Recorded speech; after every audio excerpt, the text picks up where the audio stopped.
نحمده ونصلي على رسوله الكريم اما بعد فاعوذ بالله من الشيطان الرجيم بسم الله الرحمن الرحيم قال الله تعالى في كلامه المجيد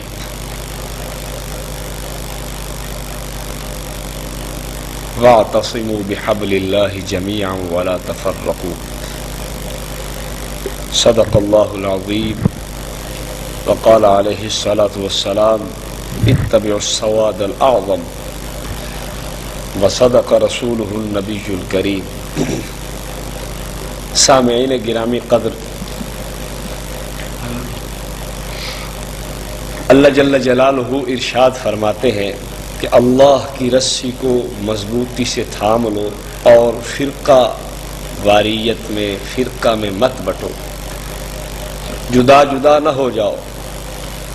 اور رسول محترم صلی اللہ علیہ وسلم ارشاد فرماتے ہیں کہ سواد اعظم کی پیروی کرنا.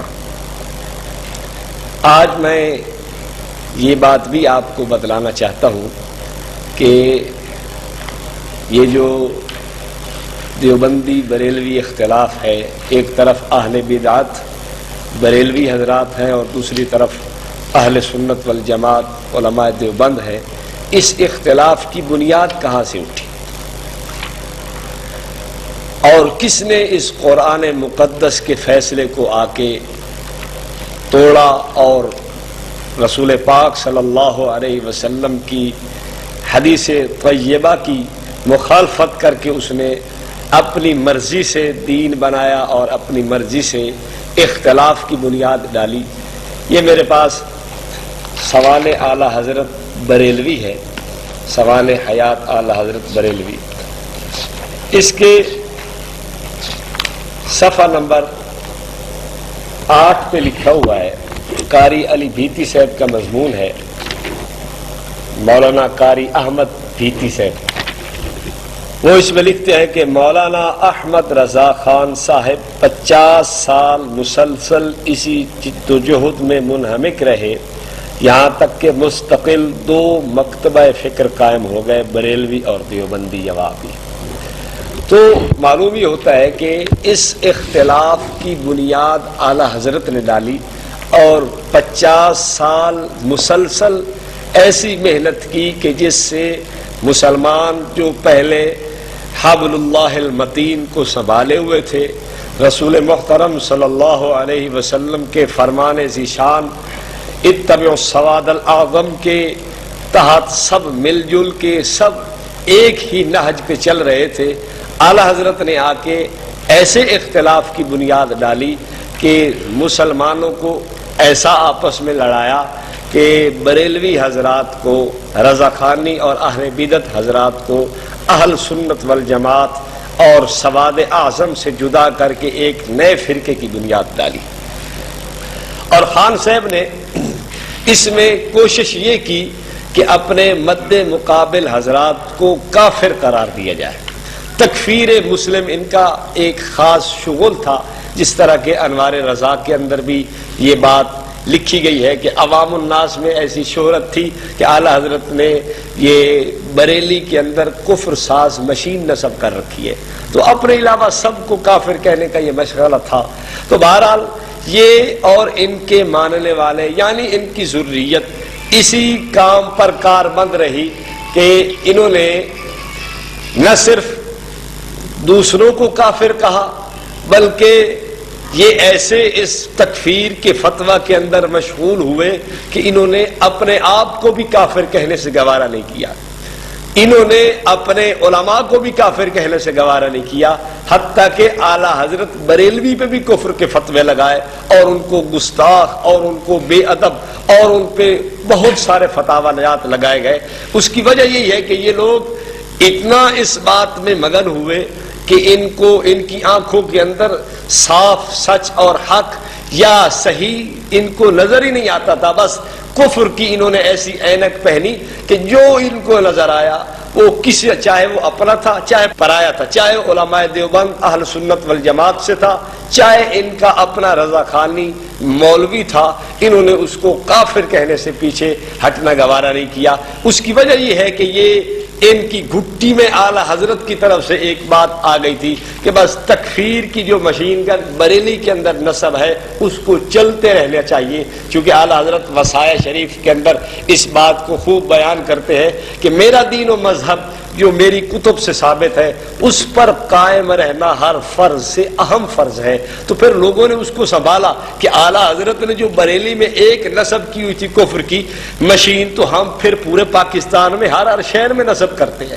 تو انہوں نے جو ایسے چلائی اس مشین گن کو چلایا، یہ نہیں دیکھا کہ کوئی اپنا آ رہا ہے اس میں یا پرایا آ رہا ہے۔ تو میں آج اس نشست میں آپ حضرات کو یہ بات دکھلاؤں گا کہ ایک تو یہ ہے کہ گستاخی کوئی آدمی کرتا ہے اور اس کو وہ خود اس کے اپنے ماننے والے اس کو تسلیم نہیں کرتے، دوسرے کہتے ہیں کہ یہ گستاخ ہے، تو اس کے متعلق دوسرے آدمی کہہ رہے ہیں یہ ایک نچلے درجے کی بات ہے، اور ایک آدمی گستاخی کرے اور اس کے اپنے گھر کے بندے کہے کہ یہ گستاخی ہے، تو میں سمجھتا ہوں کہ یہ بہت بڑی اس کی گستاخی ہوگی اور اس کو کم از کم قابل معافی نہیں ہونا چاہیے۔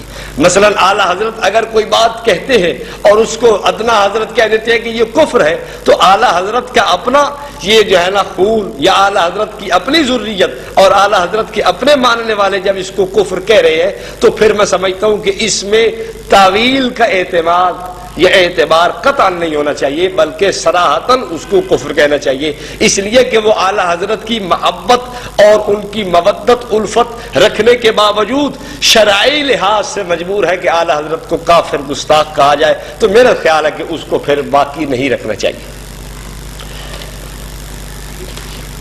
یہ میرے ہاتھ میں فتاوی رضویہ کی فہارس ہے۔ اس فتاوی رضویہ کی فہارس کے اندر اعلیٰ حضرت سے ایک سوال کیا گیا، اس کا مختصراً جواب ہے۔ سوال یہ ہوا کہ نالین شریفین کا جو نقش آج کل چھپا ہوا ملتا ہے، کیا اس پر بسم اللہ شریف لکھنی جائز ہے؟ تو اعلیٰ حضرت نے یہ فتاوی رضویہ کی جلد 21 بنتی ہے اور صفحہ اس کا 413 بنتا ہے، لیکن اس فہارس کا صفحہ 640 ہے۔ تو اعلیٰ حضرت اس کے جواب میں بتلاتے ہیں کہ نقش نالین شریفین پر بسم اللہ الرحمن الرحیم لکھنے میں کچھ حرج نہیں۔ یہ صفحہ 640 ہے اس کتاب کا۔ اور اسی طرح یہ فتاوی بریلی شریف ہے، یہ ان کے مرتبین کے نام لکھے ہوئے نیچے محمد عبد الرحیم المعروف بہ نشتر فاروقی، دوسرا ہے مولوی صاحب محمد یونس رضا اویسی، مرکز دارالافتاء سوداگران بریلی شریف۔ تو انہوں نے بھی اپنے اس فتاوی بریلی شریف کے اندر جواب میں لکھا ہے کہ حضور اقدس صلی اللہ علیہ وسلم کے نالین پاک کے عکس کے درمیان بسم اللہ شریف یا عہد نامہ لکھنا جائز ہے۔ تو اس بات کو ان کے بڑوں نے تسلیم کیا ہے کہ نالین شریفین کے نقش کے اوپر بسم اللہ شریف یا اللہ تعالیٰ کے اسماء یا نبی پاک صلی اللہ علیہ وسلم کے کلمات، آپ کے اسماء یا آپ کے متعلق کچھ جملے لکھنا جائز ہے۔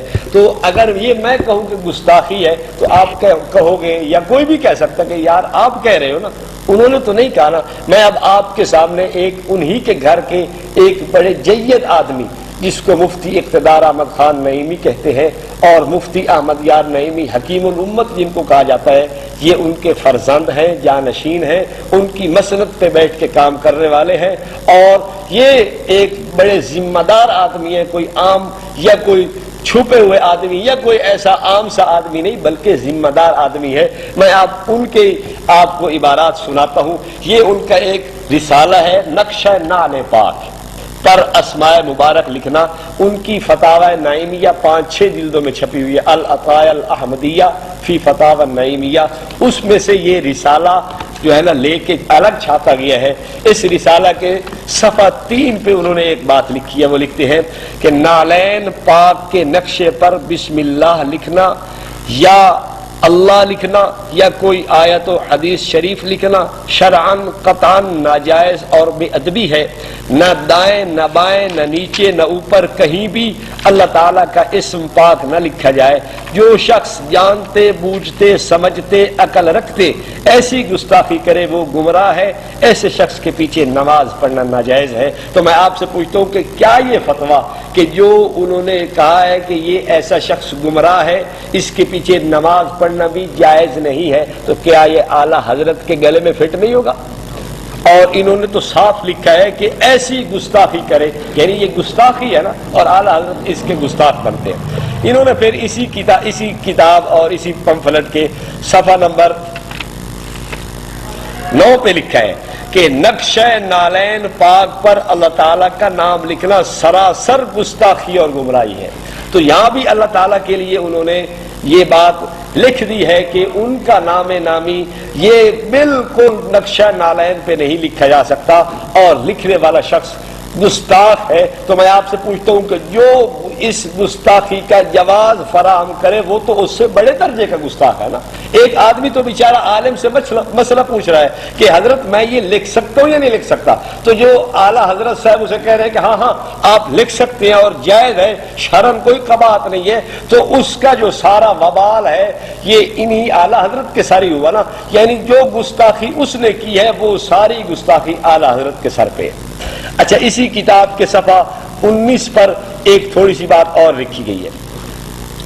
قانون شریعت کے مطابق جوتی شریف کا وہ نقشہ جو مشہور ہے کہ یہ آقا کائنات حضور اقدس نبی پاک صاحب الاولاق صلی اللہ علیہ وسلم کے نالین پاک کا نقشہ ہے، اس پر اللہ تعالیٰ جل مجدہ کا نام لکھنا یا قرآن مجید کی آیت لکھنا، خواہ بسم اللہ شریف ہو یا کوئی اور دوسری آیت ہو، سخت ترین حرام اشد حرام ہے.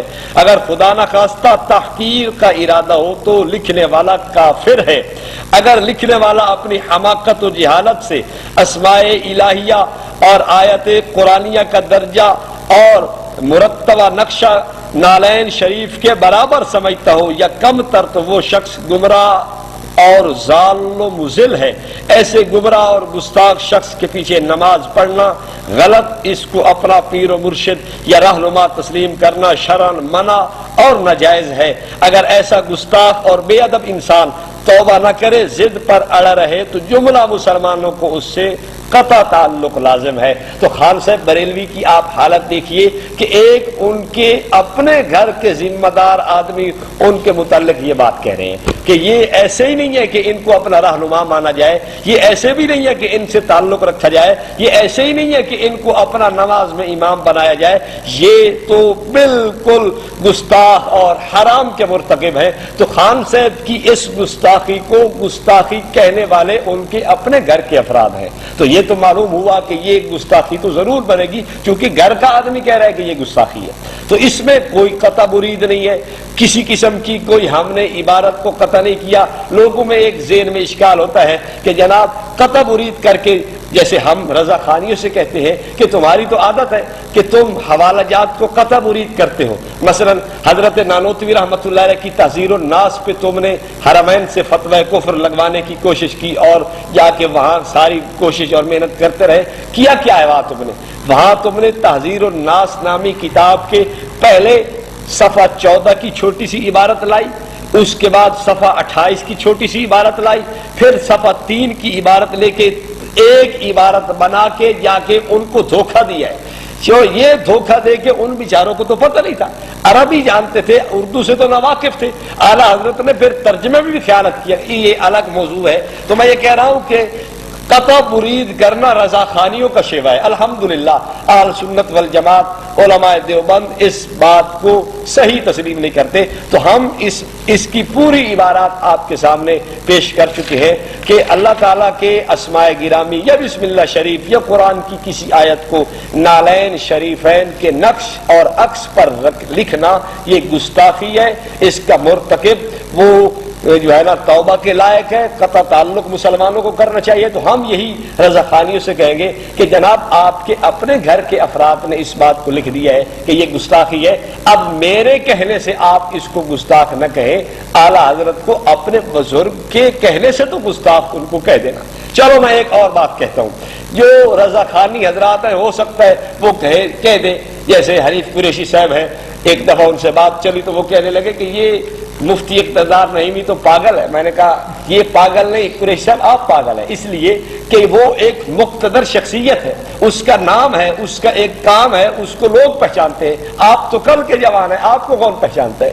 جتنی آپ کی شہرت ہے اس سے زیادہ اس کی شہرت ہے، تو اس کے ماننے والے کم از کم وہ تو اعلیٰ حضرت کو گستاخ، بے ادب اور گمراہ اور قطع تعلق کے لائق، اور تمام مسلمانوں کو ان کی عقیدت محبت مودت، یعنی جو بریلوی حضرات ان سے عقیدت و مودت و محبت رکھتے ہیں، کم از کم ان بریلویوں کو ان سے پرہیز کرنا چاہیے۔ یہ میرے ہاتھ میں ایک کتاب ہے، اس کا نام ہے کہ اللہ جھوٹ سے پاک ہے۔ یہ خان صاحب کی کتاب لکھی ہوئی ہے، اس کا نام عربی میں تو سبحان الصبح ہے اور اردو میں اس کا نام ہے اللہ جھوٹ سے پاک ہے۔ اس میں خان صاحب نے اللہ تعالیٰ کے پاک باز نبی محترم صلی اللہ علیہ وسلم ان کے لیے راعی کا لفظ استعمال کیا ہے، تو کہتے کہتے لکھتے ہیں ان گرگ و نائب گرگ سے بھاگو، جیسے بنے ان مبارک گلے میں جس پر خدا کا ہاتھ ہے، کہ ید اللہ علی الجماعہ، اور اس کے سچے راعی محمد الرسول اللہ صلی اللہ علیہ وسلم ہیں، آ کر ملو، امن چین کا راستہ چلو۔ تو اس کتاب اللہ جھوٹ سے پاک ہے کہ صفحہ 111 پر انہوں نے نبی پاک صلی اللہ علیہ وسلم کے لیے راعی کا لفظ استعمال کیا ہے، اور راعی کا عام معنی یہ چرواہا ہوا کرتا ہے۔ یہ میرے ہاتھ میں تمہید ایمان ہے، ایمان کی پہچان حاشیہ تمہید الایمان، یہ دعوت اسلامی والوں نے چھاپی ہے، اور اس پر میٹھے میٹھے اسلامی بھائیوں کے امیر جناب الیاس عطار قادری صاحب کی تقریض بھی، اور مدنی التجا، تقریض کو مدنی التجا لکھا ہے، اس مدنی التجا میں انہوں نے اس کتاب کو بڑا سراہا ہے اور اس کی بڑی تعریف کی ہے۔ بہرحال اس کتاب کے صفحہ 100 پہ انہوں نے حاشیے میں جو ایمان کی پہچان نامی ہے اس میں لکھا ہے کہ حضور صلی اللہ علیہ وسلم کے لیے پہرا ہونے کی دعا کرنا، یا تکبر والا کہنا، یا بکریاں چرانے والا کہنا اگرچہ کفر ہے۔ تو نبی پاک صلی اللہ علیہ وسلم کو خان صاحب لکھ رہے ہیں کہ راعی، اور راعی کا معنی چرواہ ہوا کرتا ہے۔ تو ادھر ان کو دیکھیے یہ کہہ رہے ہیں کہ حضور پاک صلی اللہ علیہ وسلم کو بکریاں چرانے والا کہنا کفر ہے، تو خان صاحب کا یہ دوسرا کفر اور گستاخی یہ ان کے اپنے گھر کے اندر مسلم ہے۔ یہ ان کے بہت بڑے دعوت اسلامی کے امیر، ان کی بھی ساری معید اور ان کی بھی تقریر شدہ کتاب ہے، اور حاشیہ لکھنے والا عام آدمی نہیں ہے بلکہ مولانا محمد یوسف العطاری المدنی دامت برکاتہ العالیہ لکھا ہوا ہے، اور ان کی اس حاشیہ نمائی نے کیا اعلیٰ حضرت کی کتاب کی جناب تعریف کی، بلکہ اعلیٰ حضرت کو تو انہوں نے کفر کے گھاٹ ہی اتار دیا۔ تو میں یہی ان سے کہوں گا کہ جب اعلیٰ حضرت ان کے اپنے اصول کی روشنی میں یہ اس قدر ہے کہ وہ کفر کے گھاٹ اترتا ہے، تو پھر میرا خیال ہے کہ اس کو ایمان کی روشنی اور تقاضے میں یہی بات ہے کہ جو کافر ہے اس کو کافر کہا جائے۔ یہ تو کوئی بات نہیں ہے نا کہ ایک شخص نبی پاک صلی اللہ علیہ وسلم کے لیے اتنی گستاخی لکھ جائے تو ہم اس کو اب بھی اپنا اعلیٰ حضرت مانے۔ اچھا ایک بات یہی مزے کی ہے، میں کرتا چلا جاؤں کہ اعلیٰ حضرت کے اندر یہ ساری خواصیں تھی کیوں؟ اس کی کیا وجہ ہے؟ اس کی وجہ یہ ہے کہ اعلیٰ حضرت، یہ ان کے ملفوظات ہیں، ان کے صفحہ 253 پہ لکھا ہوا ہے۔ اعلیٰ حضرت فرماتے ہیں کہ بفضل ہی، ہاں پیچھے بات چل رہی ہے کہ اگر کھانے کی ابتدا میں بھول جائے اور درمیان میں یاد آئے تو فوراً بسم اللہ علی اولہ و آخرہ پڑھ لے، شیطان اسی وقت طے کر دیتا ہے۔ اور بفضل ہی میں بھوکا ہی مارتا ہوں، یہاں تک کہ پان کھاتے وقت بسم اللہ، اور جب چھالیاں منہ میں ڈالی تو بسم اللہ شریف، یعنی پڑھ لیتا ہوں. ہاں حقہ پیتے وقت نہیں پڑھتا.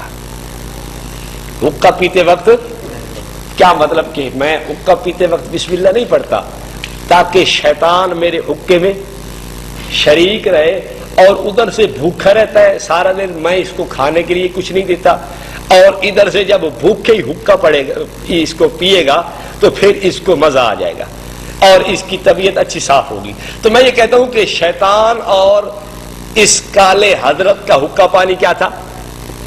ایک تھا نا. اب اعلی حضرت حقہ پیتے ہیں, بڑے دبا کے حقہ پیتے ہیں. انہی کا ایک مرید اور مرتب مفتی محمد اسلم قادری, انہوں نے افادات مرتب کیے ہیں مجدد اسلام اعلی حضرت امام احمد رضا خان بریلوی کے, حجت الاسلام حضرت شاہ احمد رضا خان بریلوی کے, صدر الافاضل حضرت مولانا سید نعیم الدین مراد آبادی کے, مناظر اسلام حضرت مولانا نظام الدین ملتانی کے, 4 بڑے بڑے ان کے جید علماء کا یہ ایک جو ہے نا افادات کا ترتیب دیا ہوا ایک مجموعہ ہے. اس کا نام ہے انوار شریعت. اس کی پہلی جلد کے اندر یہ لکھا ہوا ہے کہ ایک شخص نے صرف حقہ مہمانوں کے لیے اپنے گھر میں بنا رکھا تھا, اس سبب سے وہ آپ صلی اللہ علیہ وسلم کی زیارت سے محروم رہا. اس کا مطلب یہ ہے کہ اس نے صرف مہمانوں کے لیے رکھا ہوا تو زیارت سے محروم رہا, تو جو صبح و شام پیے, ہر وقت پیے اور شیطان کے ساتھ مل کے چسکیاں لگائے بیٹھ کے, تو میرا خیال ہے اس کو تو زیارت ساری زندگی ہوئی بھی نہیں ہے اور نہ ہی اس کو ہونی چاہیے. اچھا اگلی بات یہ دیکھتے ہیں, انہوں نے اسی کے نیچے کچھ تھوڑا سا اور عبارتیں نقل کرنے کے بعد آخر میں ایک شعر لکھا ہے. یہ حقہ بڑ بڑ کرتا ہے, یہ شیطون کا خایا ہے. خایا فارسی میں ذکر کو کہتے ہیں. یہ لمبا کانا ایسے ہے جیسے شیطون ذکر چھپایا ہے. تو یعنی یہ جو حقے کا لمبا کانا ہے یہ شیطانوں کا ذکر ہے. جب اتنی قربت شیطان سے تھی تو پھر شیطانی اثرات آتے ہیں یا نہیں آتے؟ شیخ سعدی رحمۃ اللہ علیہ نے جو شعر ایسے مصر کا ہے, صحبت صالح ترا صالح کنت, صحبت طالح ترا طالح کنت, کہ ہر بندے کی صحبت کا اثر ہے, نیک کی صحبت کا اثر نیک پڑتا ہے, اچھا پڑتا ہے, اور برے کی صحبت کا اثر. تو ایک آدمی شیطان کی صرف صحبت میں نہیں بلکہ بالفعل صحبت میں رہے. ایک ہے صحبت کا معنی ساتھ رہنا, ایک صحبت کا معنی دوسرا بھی ہے. تو اعلی حضرت تو اس صحبت میں رہے ہیں. تو جب اس صحبت میں رہ کے اعلی حضرت یہ اپنا سارا زندگی کا سفر طے کرتے ہیں, تو کیا خیال ہے شیطان کی شیطانیت کا اثر نہیں پڑے گا؟ اس وجہ سے یہ سب کچھ آپ دیکھ رہے ہیں. اچھا اعلی حضرت سے ایک اور سوال کیا گیا کہ اسی نالین شریفین کے متعلق, تو اعلی حضرت نے اس کے متعلق ایک بات سے استدلال کیا کہ سیدنا عمر رضی اللہ تعالیٰ عنہ نے جو گھوڑے رکھے ہوئے تھے, یعنی جنگی گھوڑے تھے, ان کی رانوں پر لکھا ہوا تھا حبیس فی سبیل اللہ, تو اللہ تعالیٰ کا نام تھا. تو ران تو نجاست کا محل ہے, تو سیدنا عمر اگر نجاست والی جگہ پہ جہاں ممکن ہوتا ہے کہ نجاست لگ جائے, اگر وہاں سیدنا عمر رضی اللہ تعالیٰ عنہ اللہ کا نام لکھوا سکتے ہیں تو ہم بھی نالین کے نقشے پہ لکھوا سکتے ہیں. یہ الگ بات ہے کہ اس کی سند کے اعتبار سے اس کی کیا حالت ہے, ہم اس کی طرف نہیں جاتے. ہم صرف اس استدلال پر ان کے مفتی اقتدار احمد نعیمی کا تبصرہ آپ کو پڑھ کے سنائیں گے کہ وہ کیا کہتے ہیں. اعلی حضرت نے لکھا ہے کہ امیر المؤمنین سیدنا فاروق اعظم رضی اللہ تعالیٰ عنہ نے جانوران صدقہ کی رانوں پر حبس فی سبیل اللہ, حبس فی سبیل اللہ داغ فرمایا تھا. سیدنا فاروق اعظم کے ذمے انہوں نے یہ کام لگا دیا ہے. اب میں آپ کو ان کے اپنے گھر کے جید مفتی اقتدار احمد نعیمی کا میں تبصرہ پڑھ کے سناتا ہوں, تو معلوم ہی ہو جائے گا کہ اعلیٰ حضرت اپنے اصاغر کی تحریرات کی روشنی میں کفر کے پھندے پہ لٹکتے ہوئے نظر آتے ہیں. مثلاً آپ سنیے, مفتی اقتدار احمد نعیمی اسی نقشہ نال پاک پر اسماء مبارک لکھنا, اس کے صفحہ 53 پہ لکھتے ہیں, کیا فاروق اعظم ان تمام تصورات لرزہ خیز سے آنکھیں بند کیے تھے؟ کیا فاروق اعظم پر اسماء الہیہ کی عزت و ادب لازم نہ تھا؟ کیا یہ جھوٹی تہمت بنا کر فاروق اعظم دشمن رافضیوں کی نگاہ میں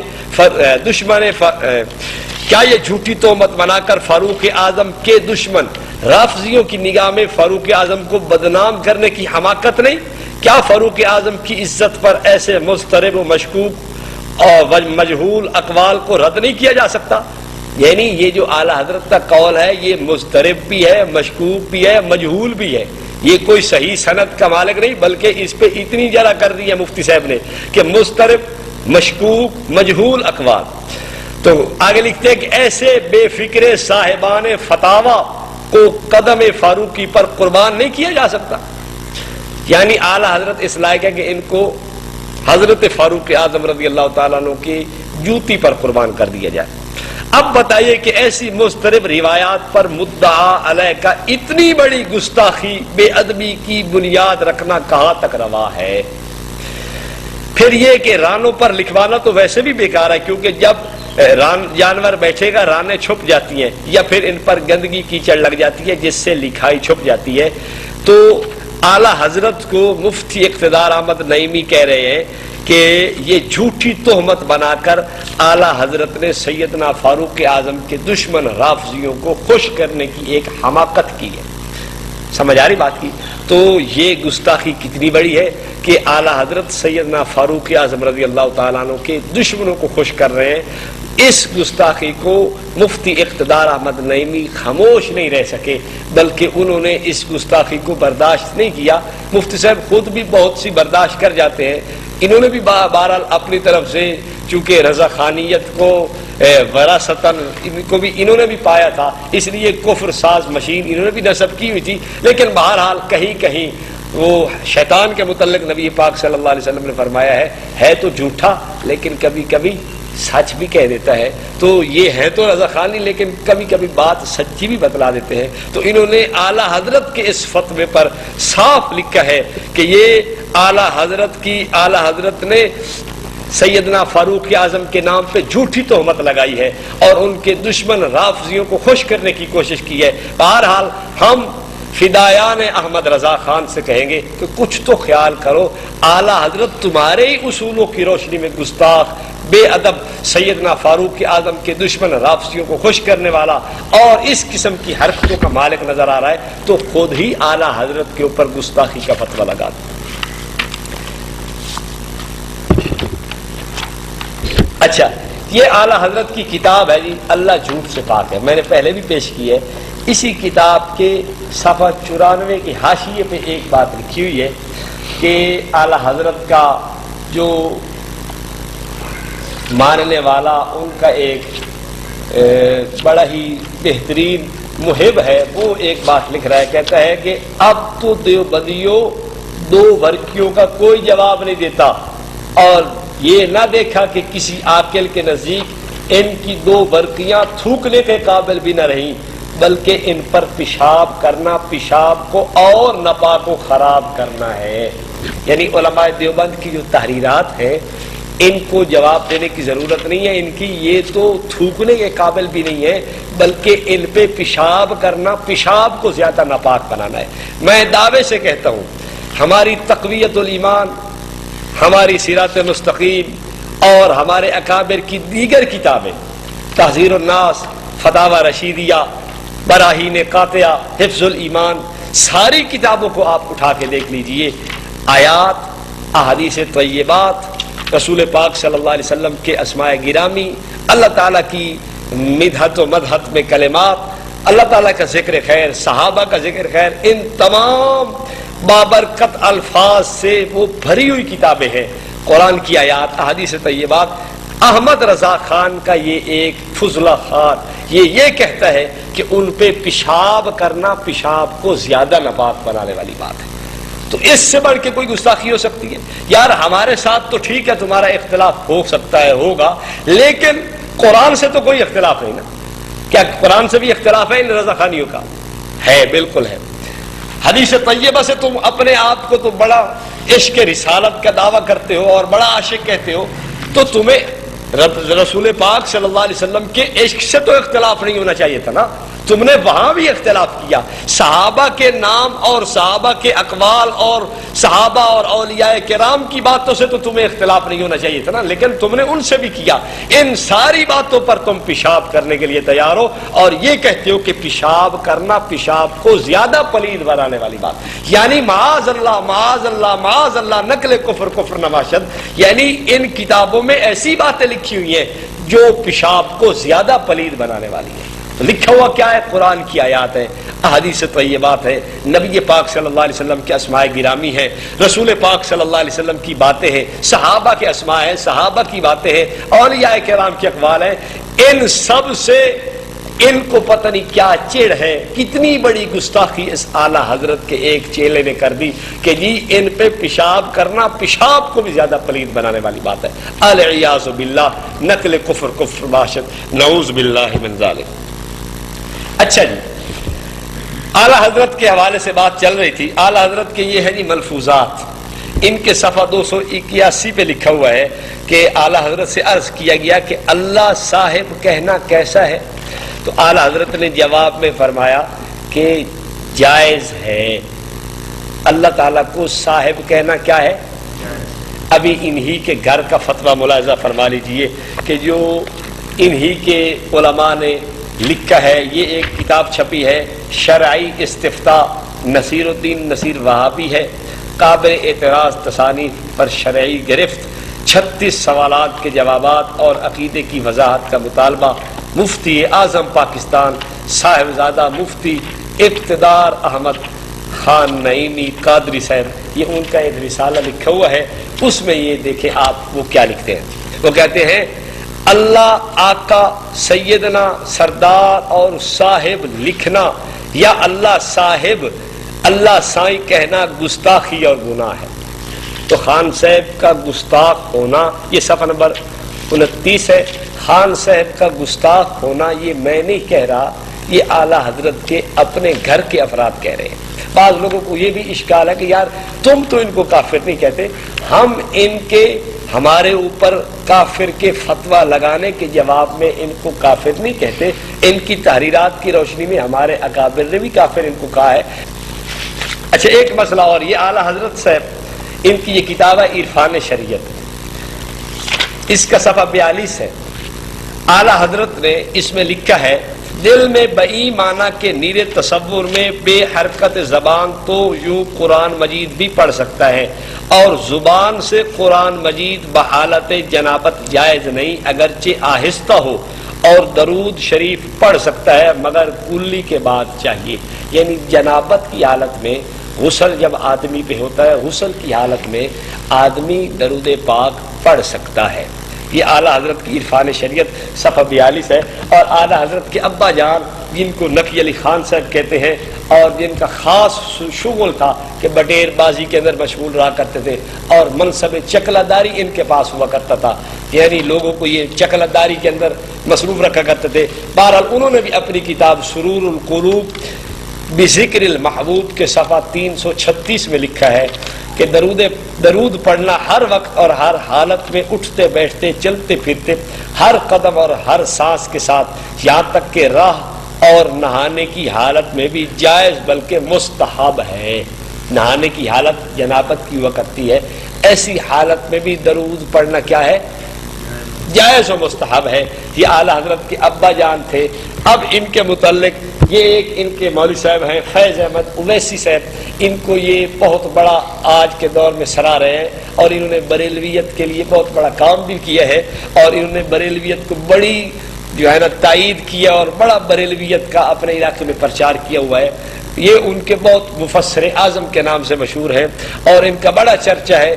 کراچی تک ان کو جناب لوگ مانتے اور جانتے ہیں ان کے بریلوی, اور یہ ان کا نام کے ساتھ لکھا ہوا ہے عمدۃ المفسرین, اور مفسرین بھی, اور آگے لکھا ہے عمدۃ المفسرین والمحدثین, واو بھی نہیں لکھی.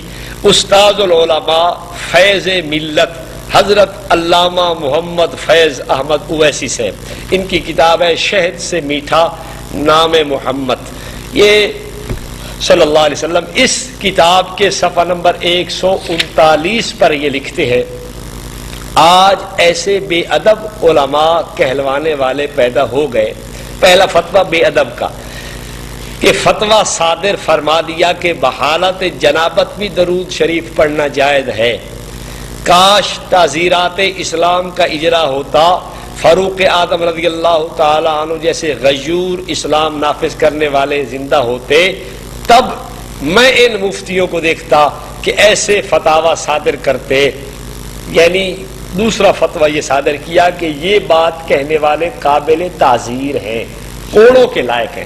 شاید کوڑوں سے زیادہ تعزیر تو قتل تک پہنچ جاتی ہے. ہو سکتا ہے یہ پہاڑ سے دھکا دینے کے لائق ہو کہ ان کو پر اس دنیا سے ہی ختم کر دیا جائے.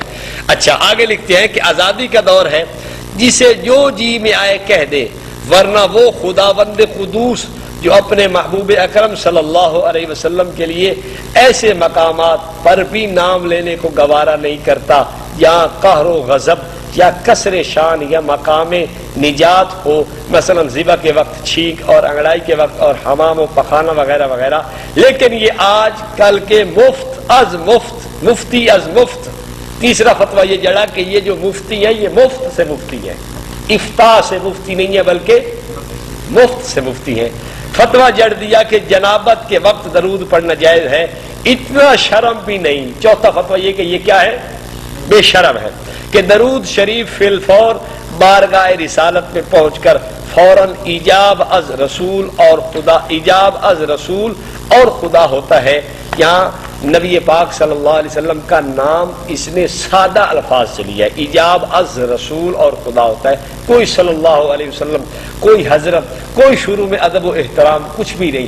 اپنا نام لکھوایا تو عمدۃ المفسرین المحدثین بنا دیا، استاد العلماء، فیض الملت، اور کیا کیا بلا ہے جناب. لیکن نبی پاک صلی اللہ علیہ وسلم کا اس میں گرامی صرف رسول کا لفظ لکھا ہے. ایجاب از رسول اور خدا ہوتا ہے، لیکن مجبور ہیں ایسے بدبخت مفتی کیونکہ عشق رسول سے محروم ہے. پانچواں فتویٰ یہ کہ یہ کیا ہے؟ بدبخت ہے. چھٹا فتویٰ یہ کہ یہ عشق رسول سے کیا ہے؟ یہ 6 فتوے اعلیٰ حضرت اور ان کے ابا جان پہ فٹ آتے ہیں. چونکہ یہ ساری زندگی چکلوں کے اندر رہے، چکلا داری ان کا منصب تھا، چکلے بانٹتے رہے کہ اس کو دے، اس کو دے، اس کو دے، اور بٹیر بازی کا شغل رکھتے تھے، بٹیرے پالتے تھے، ان بٹیر بازی شغل تھا ان کا. تو ان کو دین سے کورے تھے. تو ان کے متعلق اویسی صاحب نے صحیح فتوے 5-6 فتوے نقل کر دیے کہ بے ادب ہے، یہ بے شرم ہے، یہ بدبخت ہے، یہ عشق رسالت سے کورے ہے، اور ان پر تعزیرات اسلام لگنی چاہیے تھی.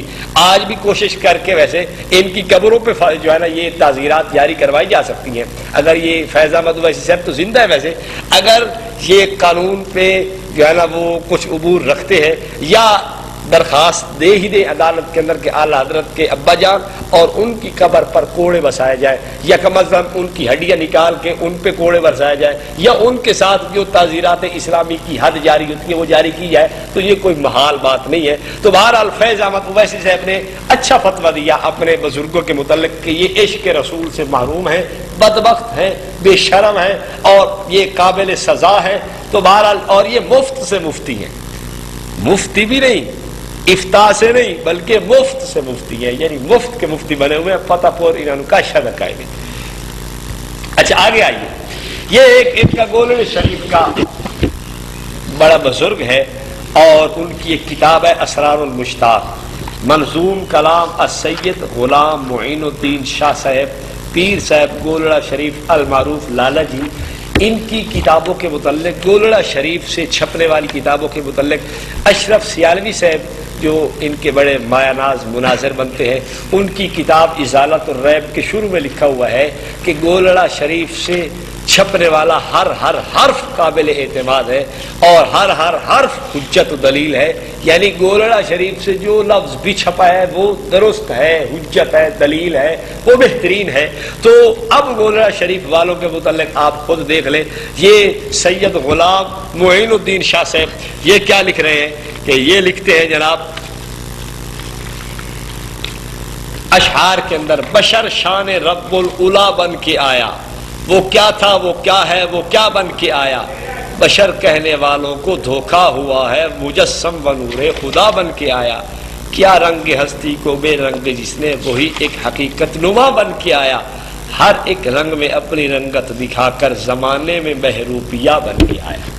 صفحہ نمبر یہ 27 ہے، اس میں انہوں نے نبی پاک صلی اللہ علیہ وسلم کو بہروپیہ لکھا ہے، العیاذ باللہ۔ اور یہ جو میں پہلے حوالہ دے رہا تھا وہ بھی سن لیجئے، گولڑا شریف جو کہ علم و عرفان، دین و ملت، شریعت و طریقت کا مرکز، سلسلہ چشتیہ قادریہ، سنیت و اہل سنت کے لیے مرکزی حیثیت کا حامل، اور یہاں سے بیان ہونے والا ہر لفظ اور لکھا جانے والا ایک ایک جملہ دلیل و حجت اور سند کی حیثیت رکھتا ہے۔ یہ اشرف سیالوی صاحب کی کتاب ہے، اور یہ مرتب صاحب نے شروع کے اندر یہ جملے بڑھائے ہیں۔ بہرحال سیالوی صاحب کی اس کے اندر ساری کوشش ہے، تو سیالوی صاحب بھی اس فتوے کی زد میں آئیں گے جو فتویٰ میں آگے اعلیٰ حضرت ان کے اعلیٰ حضرت اور کالا حضرت بریلوی کا میں سنانے لگا ہوں کہ وہ کیا کہتے ہیں۔ یہ فہارس ہے فتاوی رضویہ کی، جو جدید فتاوی رضویہ 30 جلدوں میں مرتب ہوا ہے، اس فہارس کا صفحہ نمبر ہے 401۔ اس میں صاف لکھا ہوا ہے کہ رسول اللہ صلی اللہ علیہ وسلم کو روپ بدلنے والا، کھیل کھیلنے والا اور بہروپیہ کہنا ان کی توہین اور کفر ہے۔ تو اعلیٰ حضرت کے نزدیک کون کون کفر کے گھاٹ اتر گئے؟ سیالوی صاحب اور ان کے متعلقین و متوسلین و منتسبین جتنے ہیں سارے، اعلیٰ حضرت نے چنگا چینا چھان دیتا سارے نو جناب اس نے یہ سب۔ اور گولڑا شریف کے یہ السید غلام معین الدین، ان کے متعلق بھی انہوں نے فتویٰ لگا دیا کہ یہ کیا ہے، کافر ہیں۔ تو یہ اعلیٰ حضرت کی مہربانی ہے کہ انہوں نے خود ہی اپنے مریدوں کو کافر کہہ دیا ہے۔ اچھا، ایک مسئلہ بہت چلتا ہے کہ جی اللہ تعالیٰ حاضر ناظر ہے یا نہیں ہے۔ ہم اہل سنت والجماعت کا یہ عقیدہ و نظریہ ہے کہ اللہ تعالیٰ ہر جگہ حاضر و ناظر ہے، کما یلیق بشانہ، لیکن اہل بدعت اللہ تعالیٰ کے حاضر ناظر کہنے پہ بڑے ہی پریشان ہوتے ہیں اور بڑے ہی تنگ ہوتے ہیں۔ یہ احمد سعید کاظمی صاحب ہیں، ان کے امام اہل سنت، غزالی دورہ، رازی دورہ، غزالی زمان، حضرت علامہ سید احمد سعید کاظمی، بلا آگے بہت کچھ لکھا ہوا ہے۔ ان کی کتاب ہے جی تسکین الخواطر فی مسئلۃ الحاضر والناظر۔ اس کتاب کے صفحہ 10 پہ لکھتے ہیں، لفظ حاضر اپنے حقیقی لغوی معنی کے اعتبار سے اللہ تعالیٰ کی شان کے ہرگز لائق نہیں۔ دوسری جگہ یہ صفحہ نمبر 13 پہ اسی کتاب کے لکھتے ہیں، اسی لیے متاخرین کے زمانہ میں بعض لوگوں نے اللہ تعالیٰ کو حاضر و ناظر کہنا شروع کیا تو اس دور کے علماء نے ان پر انکار کیا، بلکہ بعض علماء نے اس اطلاق کو کفر قرار دے دیا ہے۔ یعنی اتنا بڑا جرم ہے کہ اللہ کو حاضر ناظر کہنا کیا ہے، بعض علماء نے کفر قرار دیا۔ اچھا، یہ میرے ہاتھ میں جال حق ہے، ان کے بیمار بریلویوں کے ناتجربہ کار حکیم صاحب، شاید پڑیاں اور کمپاؤنڈر ہی تھے ابھی تک، انہوں نے اس کو حکیم الامت بنا دیا۔ وہ لکھتے ہیں کہ خدا کو ہر جگہ میں ماننا بے دینی ہے۔ یہ ان کی کتاب جال حق ہے، صفحہ 162 ہے۔ اس میں اللہ تعالیٰ کے حاضر ناظر ماننے کو انہوں نے بے دینی قرار دیا ہے، اور اعلیٰ حضرت نے اپنی اسی فتاوی رضویہ کے اندر بھی 14ویں جلد کے اندر صرف 640 صفحہ 688 صفحہ پہ اللہ تعالیٰ کے لیے حاضر ناظر کے لفظ استعمال کرنے سے منع کیا ہے کہ یہ لفظ استعمال اللہ تعالیٰ کے لیے نہیں کرنے چاہیے۔ پرانا فتاوی رضویہ اس کی 6ٹھی جلد ہے، اس کے صفحہ 132 157 پہ یہ تحریر موجود ہے کہ اللہ تعالیٰ کے لیے حاضر ناظر کا لفظ استعمال کرنا بہت برے معنی کا احتمال رکھتا ہے۔ عرض کر رہا تھا کہ اعلیٰ حضرت نے خود اللہ تعالیٰ کے حاضر ناظر کہنے سے منع کیا ہے، یعنی ان کی یہ فہارس فتاوی رضویہ، اس کے صفحہ نمبر 384 پہ وہ لکھتے ہیں اللہ تعالیٰ کو ہر جگہ حاضر و ناظر کہنے سے پرہیز کرنا چاہیے۔ اور یہ اسی کتاب کے صفحہ نمبر 387 پہ لکھا ہے اللہ تعالیٰ کے اسماء میں شہید و بصیر ہے، اس کو حاضر و ناظر نہ کہنا چاہیے۔ تو اللہ تعالیٰ کے حاضر ناظر کہنے سے یہ خود منع کر رہے ہیں، اور ان کے مریدین نے اتنا آگے بڑھ کے کام کیا کہ مفتی احمد یار نعیمی نے جال حق صفحہ 162 پہ کہہ دیا کہ اللہ تعالیٰ کو حاضر ناظر یعنی اللہ تعالیٰ کو ہر جگہ میں موجود ماننا بے دینی ہے، یعنی حاضر ناظر ماننا بے دینی ہے۔ اور آگے بڑھے ان کے غزالی دورہ اور رازی زماں صاحب سید احمد سعید کاظمی صاحب، انہوں نے یہاں تک لکھ دیا کہ متأخرین میں سے بعض نے اللہ تعالیٰ کو حاضر ناظر کہنے پر کفر کا فتویٰ دیا۔ تو میں آپ کو دکھاتا ہوں کہ اس کفر کے فتوے میں خان صاحب خود پھنس رہے ہیں۔ یہ ان کا کنز الایمان ہے، یہ سورہ انبیاء ہے، اس سورہ انبیاء کی آیت نمبر 67 ہے۔ وَدَاوُودَ وَسُلَيْمَانَ إِذْ يَحْكُمَانِ فِي الْحَرْثِ إِذْ نَفَشَتْ فِيهِ غَنَمُ الْقَوْمِ وَكُنَّا لِحُكْمِهِمْ شَاهِدِينَ۔ اور داؤد اور سلیمان کو یاد کرو جب کھیتی کا ایک جھگڑا چکاتے تھے، جب رات کو اس میں کچھ لوگوں کی بکریاں چھوٹی اور ہم ان کے حکم کے وقت حاضر تھے۔ یہ کنز الایمان کے اندر خان صاحب خود اللہ تعالیٰ کے لیے حاضر کا لفظ استعمال کر رہے ہیں، تو پھر میں کیوں نہ کہوں کاظمی صاحب جو فتویٰ آپ نے تکفیر کا لکھا ہے وہ آپ کے اعلیٰ حضرت کے گلے فٹ ہوتا ہے، اور جناب بیمار بریلویوں کے ناتجربہ کار حکیم صاحب جو آپ یہ بے دینی کی جو ہے نا ایک لسٹ تیار کیے بیٹھے ہو، یہ آپ کے اعلیٰ حضرت کے گلے میں فٹ ہوتی ہے، تو پھر آپ کو ماننا چاہیے کہ خان صاحب بے دین بھی تھے، خان صاحب کافر بھی تھے۔ یہ میں نہیں کہہ رہا، آپ کے اپنے فتاویٰ کہہ رہے ہیں، تو ماننا چاہیے نا۔ اس میں کیا عرض کی بات ہے؟ جو آپ دوسروں کے لیے اصول بناتے ہو، کیا تمہارے لیے وہ اصول نہیں ہے؟ کیا وہ تمہارے لیے یہ بات نہیں ہے؟ اور اعلیٰ حضرت نے تو صاف اللہ تعالیٰ کے حاضر ناظر کہنے کو جو ہے نا روکا ہے اور منع کیا۔ بہرحال یہ فتویٰ تکفیر خان صاحب کے گلے میں بھی آئے گا، اور خان صاحب کے ابا جان جو بٹیر بازی کا خاص شغل رکھا کرتے تھے ان کے گلے میں بھی اترتا ہے۔ وہ لکھتے ہیں، یہ ان کی کتاب سرور القلوب بذکر المحبوب ہے، اس کتاب کے صفحہ 216 پہ لکھا ہے، اگر خدا کو حاضر ناظر نہیں سمجھتا تو محض جاہل ہے۔ اللہ تعالیٰ کو حاضر ناظر یہ کہہ رہے ہیں۔ اس کتاب کو اتنے تمہارے مؤیدین تائید کر رہے ہیں، عبدالحکیم شرف قادری کوئی معمولی ان کا آدمی نہیں، بڑا جید آدمی ہے ان کا، تو وہ بھی تائید کر رہا ہے۔ تو جب یہ اللہ تعالیٰ کو حاضر ناظر لکھ رہا ہے تو اس کا مطلب یہ ہے کہ یہ کاظمی کا فتویٰ، یہ جناب جی حکیم الامت صاحب ان کے جو ہے ان کا فتویٰ، یہ اعلیٰ حضرت کے ابا کے گلے میں بھی فٹ ہو گیا، اعلیٰ حضرت کے گلے میں بھی آیا اور اعلیٰ حضرت کے ابا جان کے گلے میں بھی آیا۔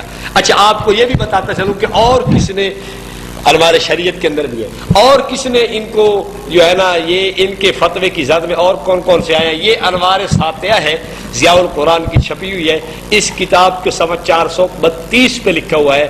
یہ ان کے عبدالسمیع رام پوری صاحب ہیں، اس کتاب پر اعلیٰ حضرت کی تقریر بھی موجود ہے اور اعلیٰ حضرت نے اس کتاب کی بڑی تعریف بھی کی ہے۔ اس کتاب کے صفحہ 432 پہ ہے، کوئی ایسا نہیں جو عرش سے لے کر تا تحت الثری، ہر مکان، ہر زمان، ہر آن میں اللہ تعالیٰ کی طرح حاضر ناظر ہو۔ تو اللہ تعالیٰ کو حاضر ناظر رام پوری صاحب بھی مان ہے، اور رام پوری صاحب کی کتاب پہ تقریر اعلیٰ حضرت کی بھی ہے۔ اعلیٰ حضرت پہ ڈبل فتویٰ لگے گا، ایک اپنی تحریر لکھنے کی وجہ سے، ایک ادھر تقریر لکھنے کی وجہ سے، ڈبل فتویٰ اعلیٰ حضرت کے گلے میں بہت اچھا نظر آئے گا۔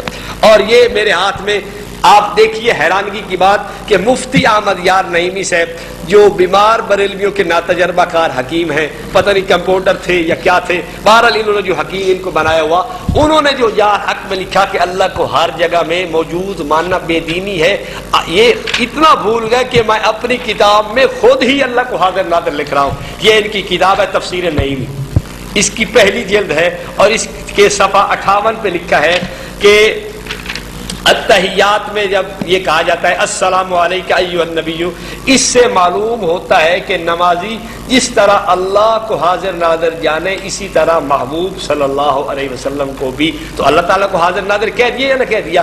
یہ تو یہ خان صاحب نے اپنا فتویٰ اپنے گلے میں ڈال دیا۔ یار اتنا بھی کوئی بے وقوف ہوا کرتا ہے کبھی کہ اپنا فتویٰ اپنے گلے میں ڈالے، لیکن یہ مفتی صاحب حیرانگی ہوتی ہے ان کی عقل پہ۔ ایک جگہ لکھ رہے ہیں کہ یہ بے دینی ہے اور وہ بے دینی کا ہار اپنے گلے میں سجا کے خوش بیٹھے ہوئے، کیا کہا جائے ان کو۔ اچھا یہ ان کی انوار شریعت ہے جو ان کے 4 جید علماء کے افادات اور افادات ہیں. اس کو مرتب کرنے والا مولوی مولانا مفتی محمد اسلم قادری رضوی علوی صاحب ہیں. وہ اس کتاب کی انوار شریعت کی جلد اول صفحہ 471 پہ لکھتے ہیں ہر وقت اور ہر جگہ ہر وقت اور ہر لحظہ خداوند کریم کی ذات کو حاضر ناظر سمجھنا چاہیے. ہر وقت اور ہر لحظہ خداوند کریم کی ذات کو حاضر ناظر سمجھنا چاہیے. تو میں یہ بریلوی حضرات سے اپیل کروں گا کہ جو تکفیر کا فتویٰ، جو بے دینی کا فتویٰ آپ نے اپنے ہمارے لیے تیار کیا تھا، وہ کم از کم اپنے علماء کو بھی کافر. تو اعلیٰ حضرت اس فتوے کی زد میں ہے، اعلیٰ حضرت کا ابا اس فتوے کی زد ہے، اور اس لیے میں رضا خانیوں سے کہوں گا کہ آپ کو جھجکنا نہیں چاہیے، چونکہ آپ سب کچھ کہتے ہیں کہ ہم چھوڑ سکتے ہیں، اور ہمارے لیے تو آپ یہ اصول ہمیں بتلاتے ہیں کہ لفظ صریح میں تعویل نہیں ہوتی. ہم کسی قسم کی رعایت کے مستحق نہیں ہیں، جو ہے نا وہ رعایت نہیں کر سکتے. تو بھائی جب تمہارے اپنے گھر کی بات آئی، جب خان صاحب پہ فتویٰ کفر لگتا ہے، جب نقی علی خان پہ فتویٰ کفر لگتا ہے، جب ان چار تمہارے جید اکابر پہ فتویٰ کفر لگتا ہے، جب یہ مفتی احمد یار نعیمی پہ فتویٰ کفر لگتا ہے، تو پھر آپ کو خاموش نہیں رہنا چاہیے.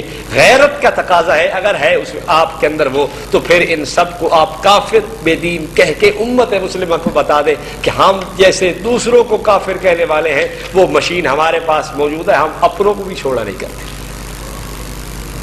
یہ میرے پاس 7 سنابل ہے. اس کتاب کا ترجمہ مفتی محمد خلیل خان قادری برکاتی صاحب نے کیا ہے.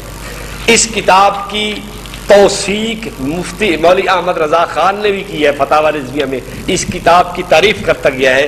اس کتاب کے صفحہ 147 پہ لکھا ہوا ہے، ایک شخص حضرت سلطان المشائخ کے احوال کا منکر، آپ کی راہ و روش سے متنفر، اور ایک دوسرے درویش کا معتقد تھا. ایک روز اس درویش سے کہنے لگا کہ میری یہ آرزو ہے کہ حضرت خضر علیہ السلام سے ملاقات کروں، اگر سرکار کے کرم سے ملاقات ہو جائے تو انتہائی بندہ نوازی اور سرفرازی ہو.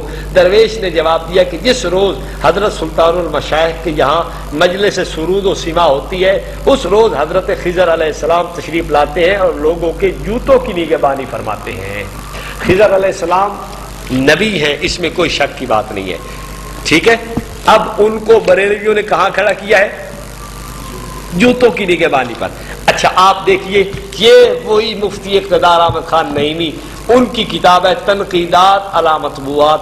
یہ صفحہ نمبر 4 پہ لکھتے ہیں کہ یہ جملہ خود اپنی نگاہوں سے پڑھا سخت ترین گستاخی ہے. حضرت خضر علیہ السلام اللہ کے نبی ہیں، اور اس طرح کے بیہودہ جملے ان کی شان میں بولنے بدتمیزی کی حد ہے. تمام غوث قطب ولی ابدال حضور خضر علیہ السلام کے جوتے سیدھے کر کے تو ولایت اور فیض روحانی حاصل کرتے ہیں. مجھے حیرانی ہے کہ ان کتابوں والوں کی عقلیں کہاں چلی گئی ہیں. اللہ تعالیٰ مجھ کو بھی اور سب کو ہدایت کاملہ عطا فرمائے. یہ مترجم صاحب یا کاتب کی چشم پوشی ہے. بہرحال جس کی بھی غلطی ہے سخت گناہ ہے. یہ کس کی غلطی ہے؟ مترجم صاحب کی یا کاتب کی چشم پوشی ہے. جس کی بھی غلطی ہے سخت گناہ ہے. حضرت خضر علیہ السلام کے بارے میں پورا بیان ہمارے فتاوی عطایا اور تفسیر نعیمی جلد 15 میں ملاحظہ فرمایا جائے. اگر مفتی خلیل صاحب یا کاتب حیات ہیں تو ان سے توبہ کرواؤ. یہ صفحہ 4-5 پہ لکھا ہوا ہے. تو یہ اتنی بڑی گستاخی، اور یہ مان رہے ہیں کہ یہ کاتب کی چشم پوشی ہے یا یہ جو ہے نا وہ مترجم کی ساری خطا ہے، تو ان سے توبہ کروانی چاہیے اگر وہ زندہ ہو. تو ایک نبی کو یہ کاتب صاحب جوتیوں کی حفاظت پہ کھڑا کر رہے ہیں، العیاذ باللہ.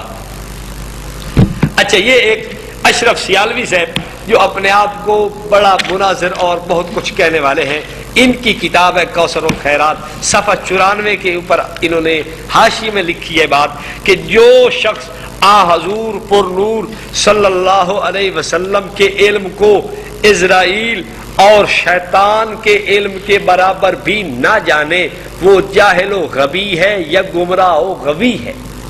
جو شخص آپ کے علم کو شیطان اور اسرائیل کے علم کے برابر بھی نہ جانے، وہ جاہل و غبی ہے یا گمراہ و غوی ہے. یعنی جو جانتا ہے حضور کے علم کو شیطان اور اسرائیل کے علم کے برابر، وہ نہ جاہل غوی ہے نہ ہی وہ گمراہ و غوی ہے۔ جاہل و غوی بھی وہ، گمراہ و غوی بھی وہ ہے جو حضور کے علم کو اسرائیل اور شیطان کے علم سے گھٹاتا ہے، جو برابر مانے وہ نہیں ہے۔ آپ اس میں سوال کر سکتے ہیں کہ مولانا صاحب آپ نے مفہوم مخالف کا یہاں معنی لیا ہے، اور مفہوم مخالف کے متعلق تو کہیں بھی نہیں لکھا ہوا کہ مفہوم مخالف کا اعتبار کیا جائے۔ یہاں اشرف سیالوی صاحب نے ایک بات کی ہے، آپ نے مفہوم مخالف کیسے مراد لے لیا؟ تو میں ان سے یہ کہوں گا کہ بھائی میں اپنی طرف سے یہ بات نہیں کرتا، یہ مفہوم مخالف والی بات یہ ان کی اعلیٰ حضرت نے طے کی ہے۔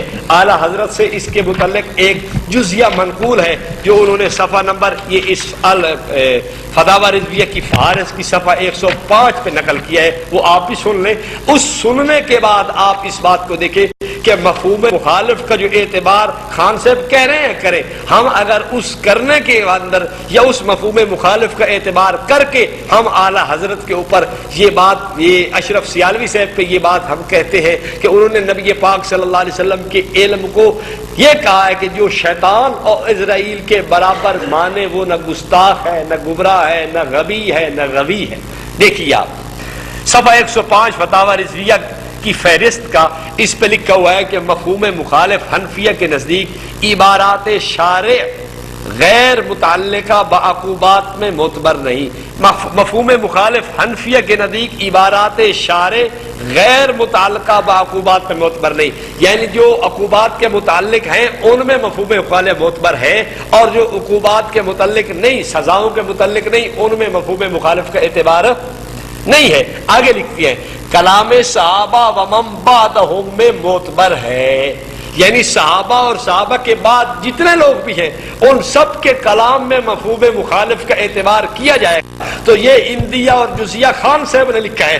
اب میں یہ کہتا ہوں کہ اشرف سیالوی اگر یہ کہے کہ جو نبی پاک صلی اللہ علیہ وسلم کے علم کو اندر، تو پھر اشرف سیالوی کا یہ کلام کہ جو شخص حضور پر نور صلی اللہ علیہ وسلم کے علم کو اسرائیل اور شیطان کے علم کے برابر بھی نہ جانے وہ جاہل و غبی ہے یا گمراہ و غوی ہے، یعنی اس کا مفہوم مخالف یہ بنا کہ جو حضور صلی اللہ علیہ وسلم کے علم کو شیطان اور اسرائیل کے علم کے برابر جانتا ہے وہ نہ گمراہ ہے، نہ شیطان ہے، نہ وہ غوی ہے، نہ وہ غبی ہے۔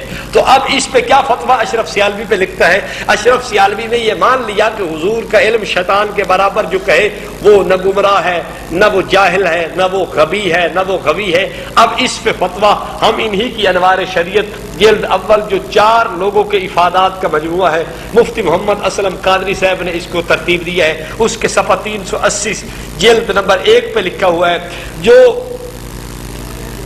یہ اعتقاد رکھتا ہو کہ نبی صلی اللہ علیہ وسلم اور شیطان کا علم دونوں برابر ہیں اور ایسا ہی حال ہے تو اس شخص کے کفر میں کوئی شک نہیں۔ عبارت یہ ہے کہ اس شخص کے کفر میں کوئی شک نہیں جو یہ اعتقاد رکھتا ہو کہ نبی صلی اللہ علیہ وسلم اور شیطان کا علم دونوں برابر ہیں اور ایسا ہی حال ہے۔ چاروں مسائل مذکورہ تو صاف کہہ دیا کہ جو نبی پاک صلی اللہ علیہ وسلم کے علم کو شیطان کے علم کے برابر کا ہے وہ کافر ہے۔ تو یہ اشرف سیالوی صاحب ان کی جو ہے نا تحریرات کی روشنی میں کافر ٹھہرے، اور اشرف سیالوی صاحب کو یہ کافر کہتے ہیں، اور اشرف سیالوی صاحب نے مناظرہ جنگ میں ان کو کافر کہا ہے۔ چینا ان چھڑی نہیں یار، وہ ان کو کافر کہہ رہے ہیں، یہ ان کو کافر کہہ رہے ہیں۔ بہرحال تو میں عرض یہ کر رہا تھا کہ رضا خانی حضرات سے پھر میں اپیل کروں گا کہ آپ ہماری بات نہ مانیں کہ جی یہ کافر ہیں، گستاخ ہیں، بے ادب ہیں، یہ فلاں ہیں، یہ جاہل ہیں، یہ غبی ہیں، یہ غوی ہیں، یہ شیطان ہیں۔ اپنے بزرگوں کی بات تو مان لیجئے کہ یہ کافر اور گستاخ و بے ایمان ہے۔ اچھا ایک بات اور بھی کہتے چلے جائیے، یہ مقالات سعیدی میرے ہاتھ میں ہے، یہ علامہ مولانا غلام رسول سعیدی صاحب کی لکھی ہوئی ہے۔ اس میں انہوں نے عصمت انبیاء کے متعلق لکھا ہے کہ حق یہ ہے کہ باوجود گناہ پر قادر ہونے کے گناہ سے اجتناب کے ملکہ اور مہارت کو عصمت کہتے ہیں، یعنی انبیاء کی عصمت یہ ہے کہ وہ گناہوں پر قادر ہونے کے باوجود گناہوں پر قادر ہونے کے باوجود گناہ نہیں کرتے۔ تو یہ غلام رسول سعیدی صاحب یہ کہہ رہے ہیں کہ جناب انبیاء کی عصمت اس کو کہتے ہیں کہ گناہوں پر قادر ہونے کے باوجود گناہ نہیں کرتے. آپ آئیے آپ کو میں لے چلتا ہوں. یہ اسی مفتی اقتدار احمد نعیمی صاحب کی یہ تفسیر نعیمی ہے, اس کی جلد نمبر 16 ہے, اس کے صفحہ 916 پہ لکھتے ہیں اگر کسی بدبخت گستاخ مصنف نے یہ لکھ دیا کہ نبی گناہ کر سکتا ہے مگر کرتا نہیں تو وہ مصنف خود ابلیس و شیطان ہے. تو یہ سعیدی صاحب پہ فتویٰ ایسا زبردست لگایا کہ بدبخت بھی ہے, گستاخ بھی ہے, ابلیس و شیطان بھی ہے. تو میں یہ کہتا ہوں کہ یہ بات ان کی ٹھیک ہے, آپس میں ایک دوسرے کو یہ بخشتے نہیں ہے. ان میں کوئی گستاخ اور کوئی بے ادب ہے, کوئی ابلیس و شیطان ہے, کوئی جاہل و غوی ہے, کوئی غوی و گمراہ ہے, تو کچھ بھی ہے. یہ ایک دوسرے کی تکفیر پہ ان کو بہت اچھا مشغلہ اعلیٰ حضرت بریلوی کی طرف سے ان کو ملا ہے. اچھا اب ہم آپ کچھ ویسے عبارات دکھلاتے ہیں کہ ان لوگوں کے نظریات کیسے کیسے ہیں. یہ ہمارے ہاتھ میں ہے جی تجلیات سوان اعلیٰ حضرت تجلیات امام احمد رضا.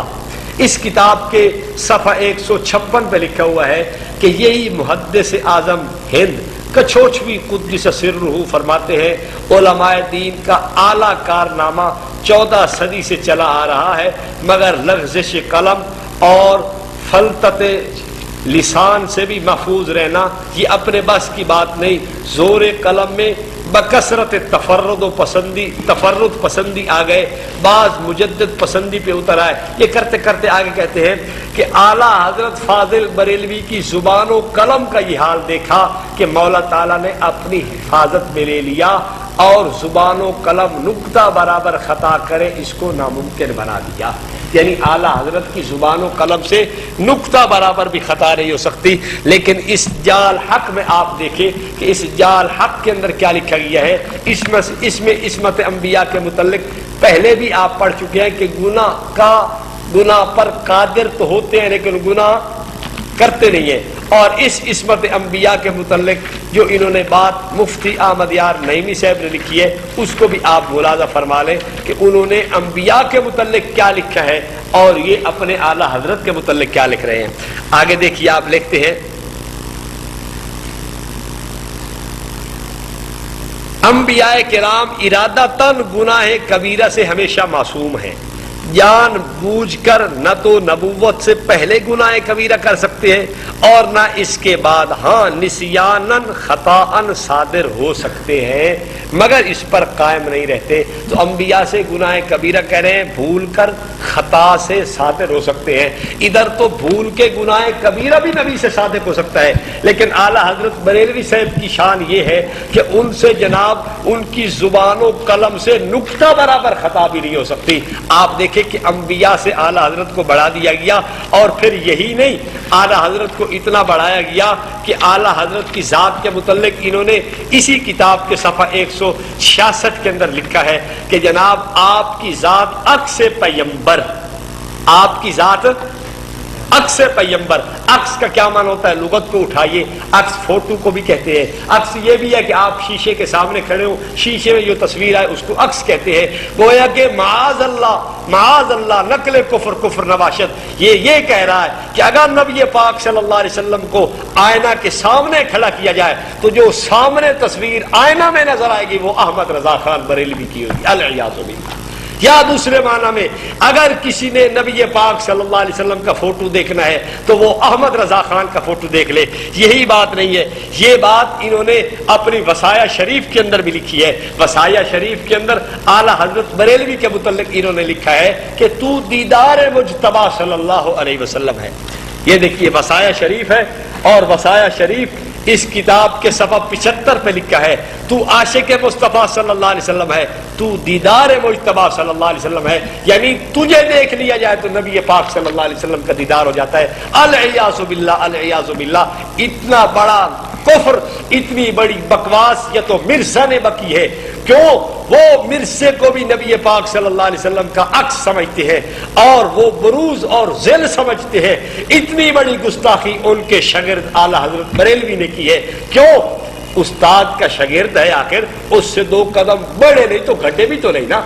یہ مرزائیوں کا شاگرد تھا. اگر مرزائیوں نے نبی پاک صلی اللہ علیہ وسلم کا ذل اور بروز اور عکس اپنے مرزا کو بنایا ہے تو اعلی حضرت بریلوی نے بھی کمی نہیں چھوڑی. اور اس کے ساتھ ساتھ آگے دیکھیے یہ ایک انوار رضا ہے کتاب, یہ انوار رضا ماہنامہ چھپتا ہے جوہر آباد سے, اس کا یہ گوشہ خاص چھاپا گیا ہے اشاعت خاص بیاد رفتگان, اور یہ مختلف اس میں شاہ احمد نورانی صاحب, پیر سید محمد چشتی بخاری, شیخ المشاہیر حضرت پیر محمد اسلم قادری, ان کے متعلق چھاپا گیا ہے, ان کے جو ہے نا سوانح حیات کے متعلق. اس کے صفحہ 40 پہ ایک بہت دل سوز اور ایمان سوز شعر نقل کیا گیا ہے, آپ کو میں پڑھ کے سنا دیتا ہوں. کہتے ہیں ذات حضور میں انہیں یکجا کیا گیا, ذات حضور میں انہیں یکجا کیا گیا, حق نے کل انبیاء کو جو بخشی برائیاں, العیاذ باللہ, جو برائیاں تمام انبیاء کو بخشی گئی تھی. یہ انوار رضا مجلہ جو ایک خصوصی اشاعت لکھی گئی ہے, اس میں کہا گیا ہے کہ جو اللہ تعالیٰ نے تمام انبیاء کو, العیاذ باللہ العیاذ باللہ, نقل کفر کفر نباشت, زبان منہ کو آتی ہے, کلیجہ منہ کو آتا ہے, اتنا بڑا کفر, اتنی بڑی گستاخی کہ جو برائیاں اللہ نے تمام انبیاء کو دی تھی, اللہ نے وہ ساری اکٹھی کر کے نبی پاک صلی اللہ علیہ وسلم میں اکٹھی کر دی, العیاذ باللہ. تو بھائی اس کو اسلام نہیں سمجھتے. اگر یہ اسلام ہے تو پتہ نہیں کفر کس چیز کا نام ہے کہ نبی پاک صلی اللہ علیہ وسلم کو اتنی بڑی گستاخیاں, اتنی بڑی برائیوں کا حامل کہا جائے. ہم اس کو کبھی بھی تسلیم نہیں کر سکتے. یہ اعلیٰ حضرت کے خصوصی خلیفہ ہیں, یہ ابو الحسنات علی قادری صاحب, سید محمد احمد قادری, یہ ضیاء القرآن سے کتاب چھپی ہے, اس کا نام اوراق غم ہے. اس کتاب میں وہ نبی پاک صلی اللہ علیہ وسلم کی وفات کا تذکرہ کرتے ہوئے کہتے ہیں جس سرد سہی نے چمن وجود میں بلندی حاصل کی, اسے ارائے فنائے بیخ و بن سے کاٹا گیا, اور جس نہال تازہ نے گلشن حیات میں نشو و نما پائی, تیر ممات نے اسے فنا کر دیا. نبی پاک صلی اللہ علیہ وسلم کے متعلق لکھتے ہیں کہ آپ کو تیر ممات نے کیا کر دیا, فنا کر دیا. میں پوچھتا ہوں شاہ اسماعیل دہلوی کے متعلق باتیں کرنے والوں کہ شاہ اسماعیل دہلوی نے یہ کیا ہے کہ وہ کہتا ہے کہ میں مر کے مٹی کے اندر ملنے والا ہوں. یہ جو حضور پاک صلی اللہ علیہ وسلم کے متعلق عقیدہ رکھتا ہے کہ ان کو تیر ممات نے فنا کر دیا, یہ کیا تمہارے اصول کی روشنی میں اسماعیل دہلوی کے برابر نہیں اترتا؟ اسماعیل دہلوی کو تو اعلیٰ حضرت نے کہا ہے کہ میں مسلمان سمجھتا ہوں, کافر نہیں کہتا. اس کے متعلق کیا اشارہ تمہارا؟ اور آ کے غم والا اعلیٰ حضرت کا خلیفہ, اور یہاں جس کو تم علامہ کے نام سے اور جس کی تم بڑی تعریف کرتے نہیں تھکتے, اس نے اپنی کتاب میں نبی پاک صلی اللہ علیہ وسلم کی وفات کو تشبیہ دیتے ہوئے کہا ہے کہ ان کو تیر ممات نے فنا کر دیا. اب آگے آئیے, سیدنا حسین رضی اللہ تعالیٰ عنہ کی کتنی بڑی گستاخی یہ حیات صدر الافاضل کے اندر سید نعیم الدین مراد آبادی کرتے ہیں. آؤ دیکھو, کہتے ہیں کہ سیدنا حسین رضی اللہ تعالیٰ عنہ کی یہ شہادت کا تذکرہ کرتے کرتے آگے لکھتے ہیں جو سید انبیاء صلی اللہ علیہ السلام کا بوسہ گاہ تھا, گھوڑوں کے سموں سے روندا گیا, استخوان اقدس سرما ہو گئی, نرگے سے نیم خواب نے خاک پر بستر کیا, گلاب کی پتیاں خاک میں مل گئیں. یعنی حضرت حسین رضی اللہ تعالیٰ عنہ کے چہرہ اقدس کو اس نے گلاب کی پتیاں کہا ہے, یعنی یہ گلاب کی پتیاں خاک میں مل گئی. میں اب آپ سے پوچھتا ہوں, اسماعیل دہلوی کی اس بات پہ فتوے لگانے والوں, آؤ اپنے بابا جی کو بھی تو دیکھ لو. حیات صدر الافاضل لکھنے والا کوئی معمولی آدمی نہیں ہے, یہ اس آدمی کا تذکرہ ہے جس کو تم اعلیٰ حضرت کا خصوصی شاگرد اور جس کو سید نعیم الدین مراد آبادی اور کیا کیا اس کے القاب لکھتے ہو, اس نے حضرت حسین کی کیا توہین کر دی. اب اگر اس بات پہ تمہارے اعلیٰ حضرت کی تحریرات کی روشنی میں کفر ثابت نہیں آتا تو پھر اسلام کا دعویٰ تمہیں چھوڑ دینا چاہیے, عشق کا دعویٰ چھوڑ دینا چاہیے, محبت کا دعویٰ چھوڑ دینا چاہیے. اب آئیے میں آپ کو دکھاتا ہوں کہ یہ عشق کا دعویٰ بھی بڑا کرتے ہیں کہ ہم انبیاء کے عاشق ہیں, اور یہ انبیاء کو ٹی وی دکھانا بھی جناب عین ایمان سمجھتے ہیں, عین اللہ تعالیٰ کی جو ہے نا, وہ اللہ تعالیٰ نے ٹی وی دکھایا انبیاء کو. آئیے سنیے, علم آدم الاسماء کلہا ثم عرضہم علی الملائکہ, یہ ساری آیت جو شروع سے آخر تک ہے, اس آیت کی تشریح میں یہ تفسیر نعیمی والا حکیم الامت مفتی احمد یار نعیمی جلد اول میں لکھتا ہے جلد اول میں لکھتا ہے صفحہ 231،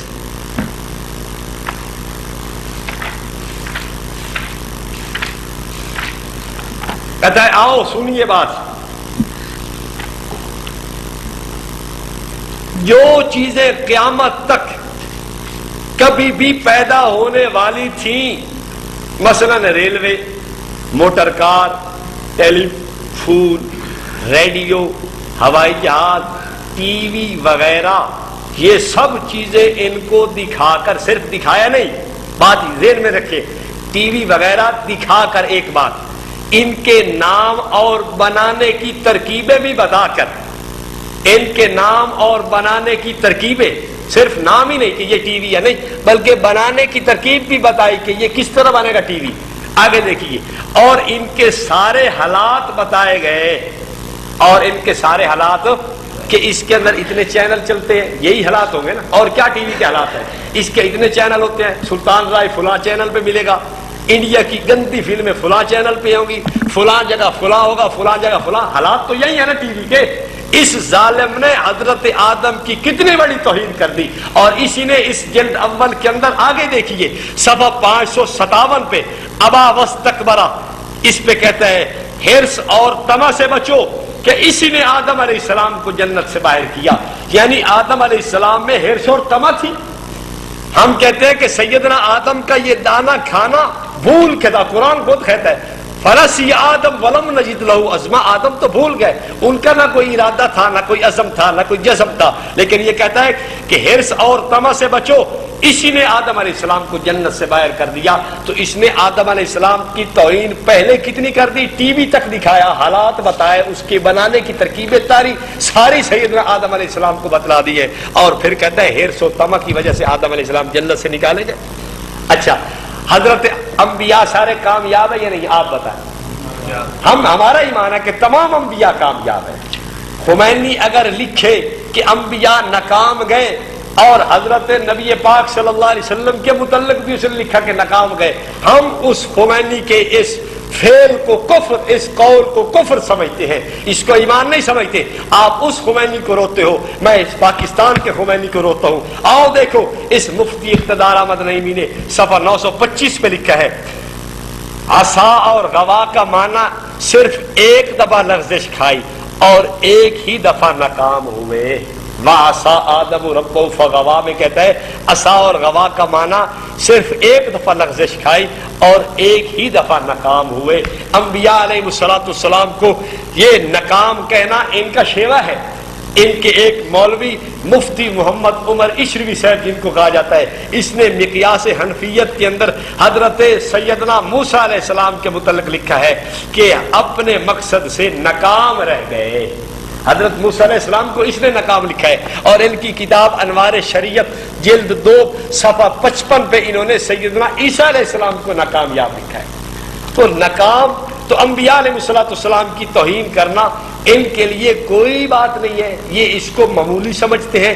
لوگوں کو یہ ایک دھوکہ دیا ہوا کہ نہیں ہم تو جی عاشق مانتے، ہم تو عاشق ہیں انبیاء کے عشق کے اندر ہم ڈٹے ہوئے ہیں، ہمارے لیے تو گستاخی کرنا کفر ہے۔ نہیں نہیں، آپ آئیے دیکھیے، اس سے سوال کیا گیا یہ انوار شریعت جلد 2 صفحہ نمبر 55 پہ کہ مسیح علیہ السلام کی لوگوں کی ہدایت کے لیے دوبارہ اتریں گے، حضرت محمد صلی اللہ علیہ وسلم نہیں آئیں گے، پس افضل کون؟ جواب دوبارہ وہی بھیجا جاتا ہے جو پہلی دفعہ ناکامیاب رہے۔ امتحان میں دوبارہ وہی لوگ بلائے جاتے ہیں جو فیل ہوں، جو کیا ہوں؟ حضرت مسیح علیہ السلام پہلی آمد میں ناکامیاب رہے، یہود کے ڈر کے مارے کام تبلیغ رسالت سر انجام نہ دے سکے، اس لیے ان کا دوبارہ آنا تلافی مافات ہے۔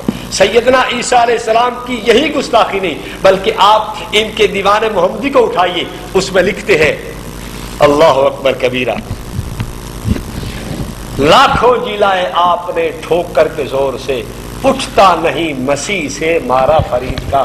اس کو بابا غلام فرید چاچڑ وانگ والا مار دے، وہ حضرت عیسیٰ سے بھی نہیں اٹھتا۔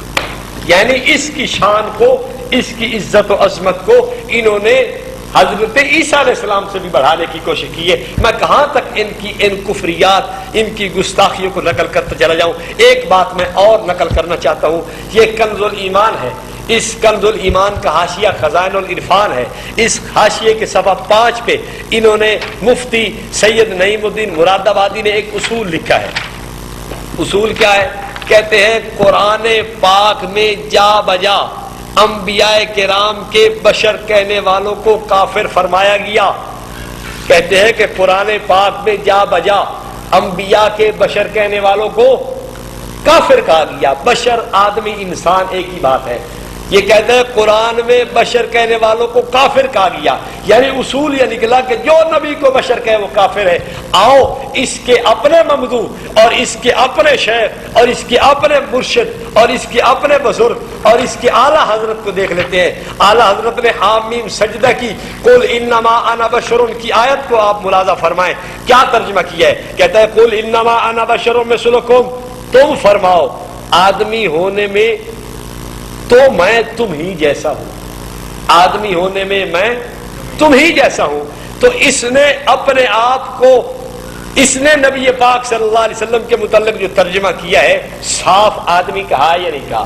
تو یہ جو کہہ رہا ہے کہ انبیاء کے بشر کہنے والوں کو کافر کہا گیا، تو اس نے اپنے بزرگ پہ فتویٰ لگایا یا نہ لگایا؟ یہ کافر ہے یا نہیں ہے؟ جال حق کے اندر بھی لکھا ہوا ہے کہ انبیاء کو بشر کہنا حرام ہے. مقیاس حنفیت میں لکھا ہوا ہے کہ شیطان نے ڈبل حضرت آدم کی توہین کی، ایک خاکی کہا دوسرا بشر کا. اور اس چلو اعلیٰ حضرت پہ تو ہم کہتے ہیں کہ اس کو غیر ارادی طور پر فتویٰ لگ گیا ہوگا کہ اس کو پتہ نہیں ہوگا کہ اعلیٰ حضرت نے یہ لکھا ہے. لیکن اس کی اپنی کتاب چھوٹی سی چھپی ہوئی ہے جس کو اس نے عقائد کے متعلقہ منسوب کیا ہوا ہے. اس رسالچے کے اندر اس نے خود مانا ہے کہ انبیاء وہ بشر ہیں، انبیاء وہ بشر ہے. تو میں پوچھتا ہوں نعیم الدین مراد آبادی سے کہ جناب آپ کا عجیب نظریہ ہے، آپ کا عجیب نقطہ نظر ہے. ایک طرف تو کہتے ہیں کہ انبیاء کے بشر کہنے والوں کو کافر کہا گیا ہے، اور دوسری طرف آپ خود لکھ رہے ہیں کہ انبیاء وہ بشر ہیں. اس بات کا ہمیں پتہ نہیں چلتا. اس سے پتہ چلتا ہے کہ نعیم الدین مراد آبادی کے پاس جو کفر کی تکفیر کی مشین کا نسب تھی، یہ انجانے میں اپنے اوپر بھی فائر کر بیٹھے ہیں. ان کو پتہ کوئی نہیں چلتا. باولا کتا اپنے آپ کو کاٹتا ہے. سمجھ آ رہی بات کی؟ اس کو پتہ نہیں چلتا کہ میں کیا کر رہا ہوں، وہ اپنے آپ کو کاٹنا شروع کر دیتا ہے. تو جب تکفیر میں اتنے سرگرم ہوئے، انہوں نے بجائے کسی اور پہ کفر کا فتویٰ لگانے کے، وہ تو لگائے ہی لگائے لیکن اپنے آپ کو بھی معاف نہیں کیا، اپنے اوپر بھی کفر کا فتویٰ لگایا. یہاں صاف لکھا ہے صفحہ 9 پہ انبیاء وہ بشر ہیں. تو میں ان سے پوچھتا ہوں مراد آبادی صاحب سے کہ چلو اعلیٰ حضرت یا دیگر جتنے بھی تمہارے بشر کہنے والے ہیں ان کو تو کافر کہو گے یا نہیں کہو گے؟ اپنے متعلق کیا آپ کا فیصلہ ہے کہ آپ کافر ہو یا نہیں ہو؟ ادھر کہتے ہو کہ انبیاء کو بشر کہنے والے ان کو قرآن کافر کہتا ہے، اور ادھر اپنے آپ کو کافر کہو نا. پھر قرآن کی بات تو پکی ٹھکی ہے یا نہیں ہے؟ قرآن کی بات تو نہیں بدل سکتی. قرآن کی بات کو تو ہم یہ نہیں کہہ سکتے کہ یہ جناب غلط ہے. قرآن تو بالکل اس کی زیر و زبر میں بھی فرق نہیں کیا جا سکتا. قرآن صحیح لاریب کتاب ہے. اس سے انہوں نے یہ نتیجہ اخذ کیا کہ قرآن کہتا ہے کہ جناب انبیاء کے بشر کہنے والے کافر ہے. تو سوال یہ ہے کہ انبیاء کو بشر تو بھی کہہ رہا ہے، تو کافر ہے یا نہیں؟ نعیم الدین مراد آبادی صاحب، ان کے متعلق ہم یہی اب کہیں گے کہ یہ بھی ان تحریرات کی روشنی میں کیا بنے؟ کافر بنے. اب میں آپ کے سامنے انوار قبریہ نامی کتاب ہے. یہ ملفوظات قمر الدین سیالوی صاحب کے ہیں، اور آج جتنے بھی بریلوی ہیں اپنے آپ کو سیالوی کہلانے پہ فخر سمجھتے ہیں. اب آپ عبارت سن لیجئے، فیصلہ آپ کے ذمہ رہا. میں قمر الدین سیالوی صاحب کے متعلق کیا کہوں، بریلوی خود ہی فیصلہ کر لیں کہ جو اللہ تعالیٰ کو رانجھا اور نبی پاک صلی اللہ علیہ وسلم کو بابل کہے، اس کے متعلق آپ خود ہی فیصلہ کر لیں کہ ان کے متعلق کیا فیصلہ ہونا چاہیے. یہ آپ کے اپنے گھر کی بات ہے، جو فیصلہ کر کے آپ بتا دیں گے ہمیں وہ آمین ہے. یہ عبارت لمبی ساری ہے، میں ساری پڑھ دیتا ہوں. یہاں سیال شریف کی جنوبی مسجد میں ایک مولوی صاحب نجدی خیالات والا رہتا تھا. ایک مرتبہ شہر کی چند عورتیں مل کر پانی بھرنے کے لیے جا رہی تھی. ایک مایا کہتی جاتی تھی جس کے الفاظ تھے، میرے بابل دی لاج رکھی ہوئی رانجھیا. کیا؟ میرے بابل دی لاج رکھی وے. یہ سن کر مولوی صاحب نے غصے کی حالت میں کہا یہ کفر بکتی جا رہی ہے. اتفاقاً پیر سیال پاس ہی موجود تھے. آپ نے فرمایا یہ تو قرآن مجید پڑھتی جا رہی ہے. سبحان اللہ. یہ تو یہ پتہ نہیں کتنے قرآن نازل ہوا ہے. پیر سیال نے کیا فرمایا کہ یہ شاید سیال شریف ہی لت ہوئے قرآن. ایک انہاں بریلویوں نے پتہ کہ قرآن لتا کہ میرے بابل دی لاج رکھی وے راجے آ اے قرآن دی آیت. خیر یہ بریلویوں سے ہمارا سوال ہے کہ یہ قرآن کون سے قرآن کی شیعہ والا جڑا غار پیا ہوتا نہیں تو اللہ کی رائے لگتے تو انہاں آدھی نہ سری چکو بھاوے وہی نے.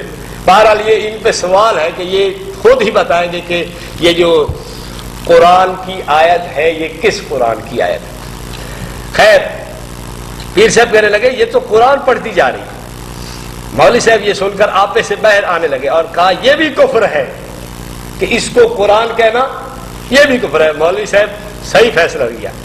تو پیر سیال رحمت اللہ علیہ نے فرمایا کہ آیت کریمہ یوم لا یخزی اللہ النبی کا ترجمہ کہہ رہی ہے اس دن نہ رسوا کرے گا اللہ تعالیٰ نبی کی ذات کو. یہ الفاظ سنتے ہی مولوی صاحب کو وجد ہو گیا. کچھ دیر کے بعد ہوش میں آیا تو پیر سیال کے قدموں میں مر کر غلام ہو گیا. پیر سیال نے فرمایا رانجے سے مراد اللہ تعالیٰ اور بابل سے مراد محبوب کبریا صلی اللہ علیہ وسلم ہے. اللہ کو رانجا بھی تم کہو, اللہ تعالیٰ کے پاک محبوب کو بابل بھی تم کہو, گستاخ میں بن جاؤ. حیرت کی بات نہیں. گستاخی تم کرو اور اس کو قرآن کی آیت بھی کہو اور پھر اس کو بڑے دردلے سے بھی لکھو اور اس ایک عورت کا مائیا اس کو قرآن بھی بناؤ. پھر اس کے جو ہے نا اچھا ایک بات اور بھی کہتا چلا جاؤں. صاف مولوی احمد سعید کاظمی نے الحق المبین میں لکھا ہے اور ان کے تمام مولوی اس بات کو لکھتے چلے آ رہے ہیں کہ سری کے اندر طویل معتبر نہیں ہے. تو جب لفظ سری آ گیا کہ اس نے اللہ تعالیٰ کو رانجا کہا ہے, نبی پاک صلی اللہ علیہ وسلم کو بابل کہا ہے, تو اس لفظ سے صاف سمجھ آ رہا ہے کہ یہ اللہ کی اتنی گستاخی کر رہے ہیں. پھر تعویل کی گنجائش تو اس میں ہے ہی نہیں, تو اب کیوں تعویل کر کے بچاتے ہو؟ تم تعویل کیوں کرتے ہو؟ اللہ کو رانجا خود مان رہے یا نہیں مان رہے؟ خدا نو رانجا آکھے کوئی مسلمان ہے ہو؟ خدا کو کوئی بابل کہے وہ مسلمان ہے؟ تم خود کہہ دو پھر مان بھی لو کہ اس لفظ کی مراد یہی ہے. اس کے بعد بھی فتویٰ نہیں لگانے دیتے, اس کے بعد بھی فتویٰ نہیں لگاتے اور کہتے ہو کہ نہیں اس میں طویل کریں گے. تم اپنے بزرگوں کی عبارات میں طویل کرتے ہو, چاہے وہ سری ہو, چاہے وہ بالکل صاف لفظ ہو, چاہے اس کی مراد تم خود مان لو, لیکن ہمارے بزرگ ہماری عبارات کا مطلب خود بیان کرتے گئے, اس کو تم ماننے کے لیے تیار نہیں. یہ عجیب تمہاری بات ہے. یہ میرے پاس تفسیر نور العرفان ہے. اس ایک تفسیر کے اندر اتنے حوالے ہیں جو میں اب تک بیان کر چکا ہوں, اس سے بھی زائد حوالے آپ کو معلوم ہو جائیں گے. اس تفسیر کا سب یہ چھپی ہوئی ہے نور العرفان نعیمی کتب خانہ گجرات سے. اس کتاب کا 799 نمبر صفحہ اگر آپ کھول لیں, اس کتاب کے اندر عجیب بات آپ کو ملے گی. یہ کہتا ہے کہ حضور صلی اللہ علیہ وسلم نے نبوت سے پہلے بھی بتوں کے نام کا ذبیحہ کھایا. العیاذ باللہ, العیاذ باللہ, العیاذ باللہ. نبی پاک علیہ السلام سے عشق محبت دیکھ لیجیے آپ. کہتا ہے کہ حضور نے نبوت سے پہلے بھی بتوں کے نام کا ذبیحہ کھایا ہے. صفحہ 799 ہے. آگے دیکھیے اس کتاب کے صفحہ 338 پہ لکھا ہوا ہے. ایک عجیب سیدنا ابراہیم علیہ السلام کی توہین کی ہے. آپ حیران رہ جائیں گے کہ حضرت ابراہیم علیہ السلام کو کتے پالنے والا لکھا ہے. آپ دیکھیں اس کو. آپ کے پاس, آپ کے ہاں, پیچھے بات چل رہی ہے کافی لمبی کہ درود ابراہیمی نمازوں میں لازم فرما دیا وغیرہ. آپ کے ہاں 5000 کتے جانوروں کی حفاظت کے لیے تھے جن کے گلے میں سونے کے طوق تھے. حضرت ابراہیم علیہ السلام نے جانوروں کی حفاظت کے لیے کتنے کتے رکھے ہوئے تھے؟ 5000 کتے. نبی کی اور کتے رکھنے کی کوئی بات موافقت ہو سکتی ہے؟ اس کو ملایا جا سکتا ہے؟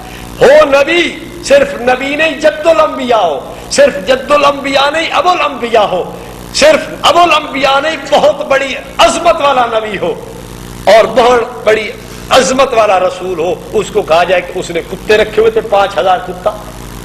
یہ نبی حضرت ابراہیم علیہ السلام کی گستاخی ہے.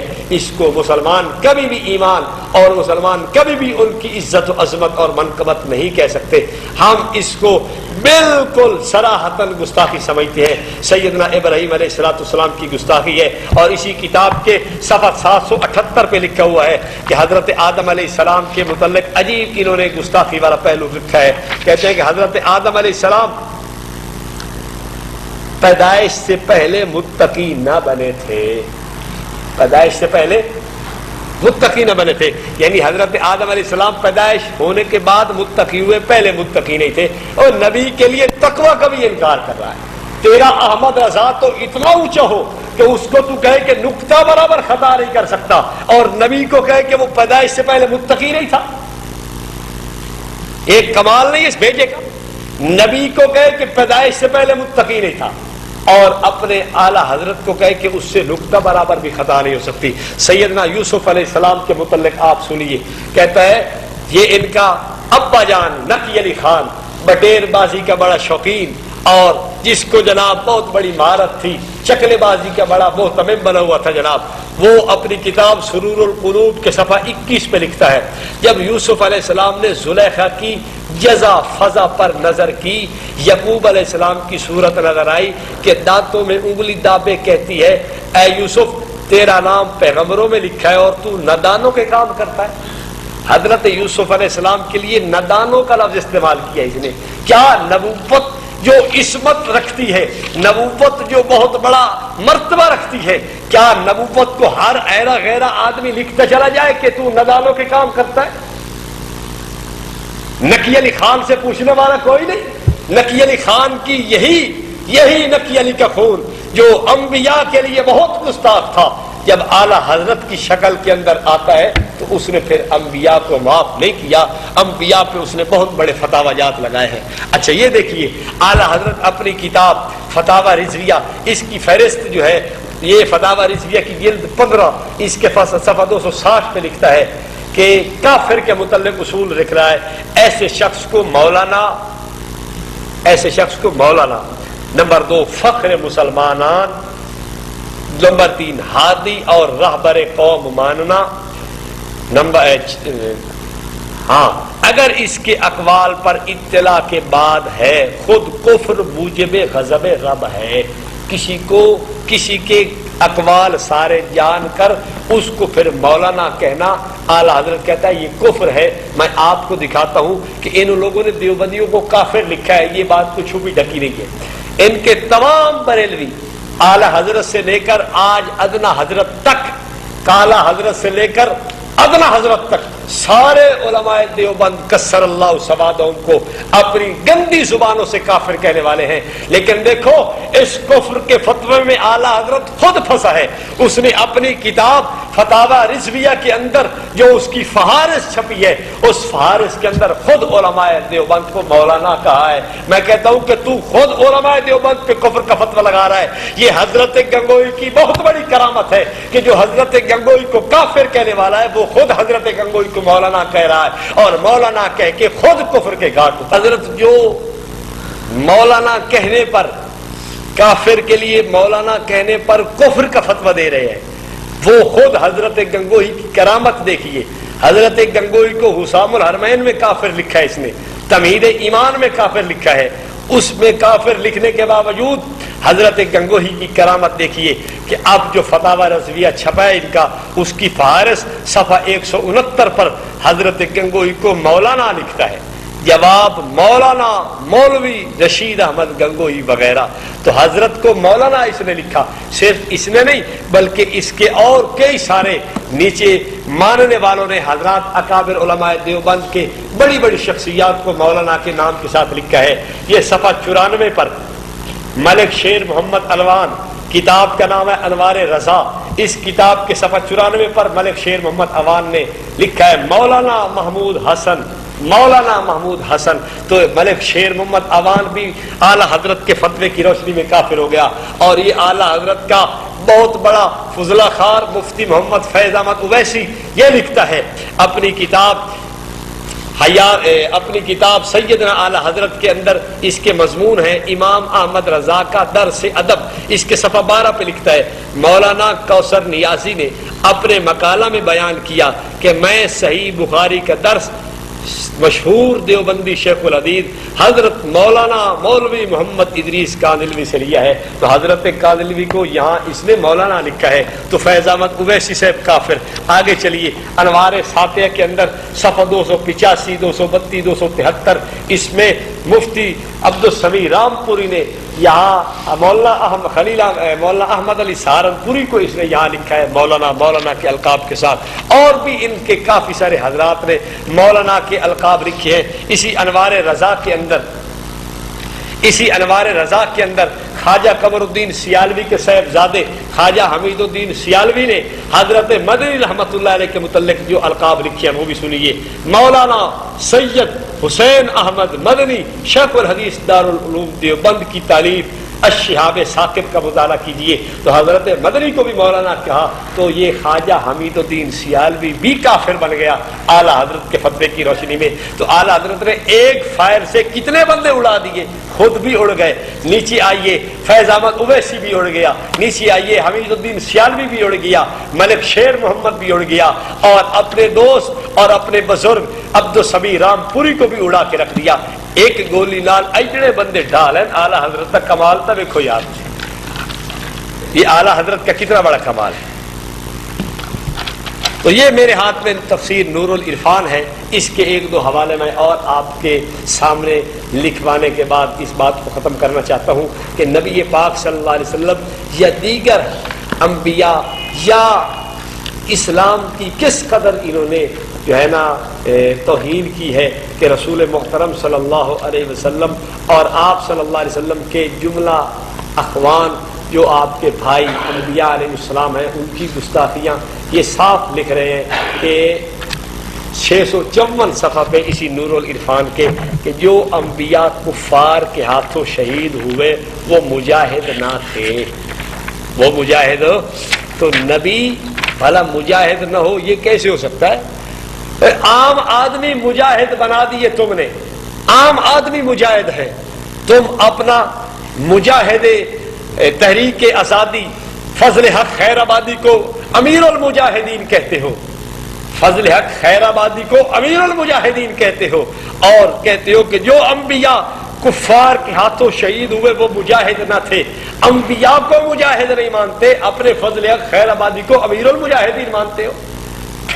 پھر یہ تمہارے لیے یہ بات بھی عبرت کی جگہ ہے کہ حضرت نانوتوی رحمت اللہ علیہ پر اعتراض کرنے والے کہ بظاہر عمل میں امتی نبی سے بڑھ سکتا ہے، اس کا جواب تو تمہارے اپنے بزرگوں نے دے دیا کہ ادھر امیر المجاہدین لکھتے ہو فضل خیر آبادی کو، اور ادھر انبیاء کے متعلق لکھا ہے کہ ہم ان کو جو انبیاء جو ہے کفار کے ہاتھوں شہید ہوئے ہم ان کو مجاہد نہیں مانتے۔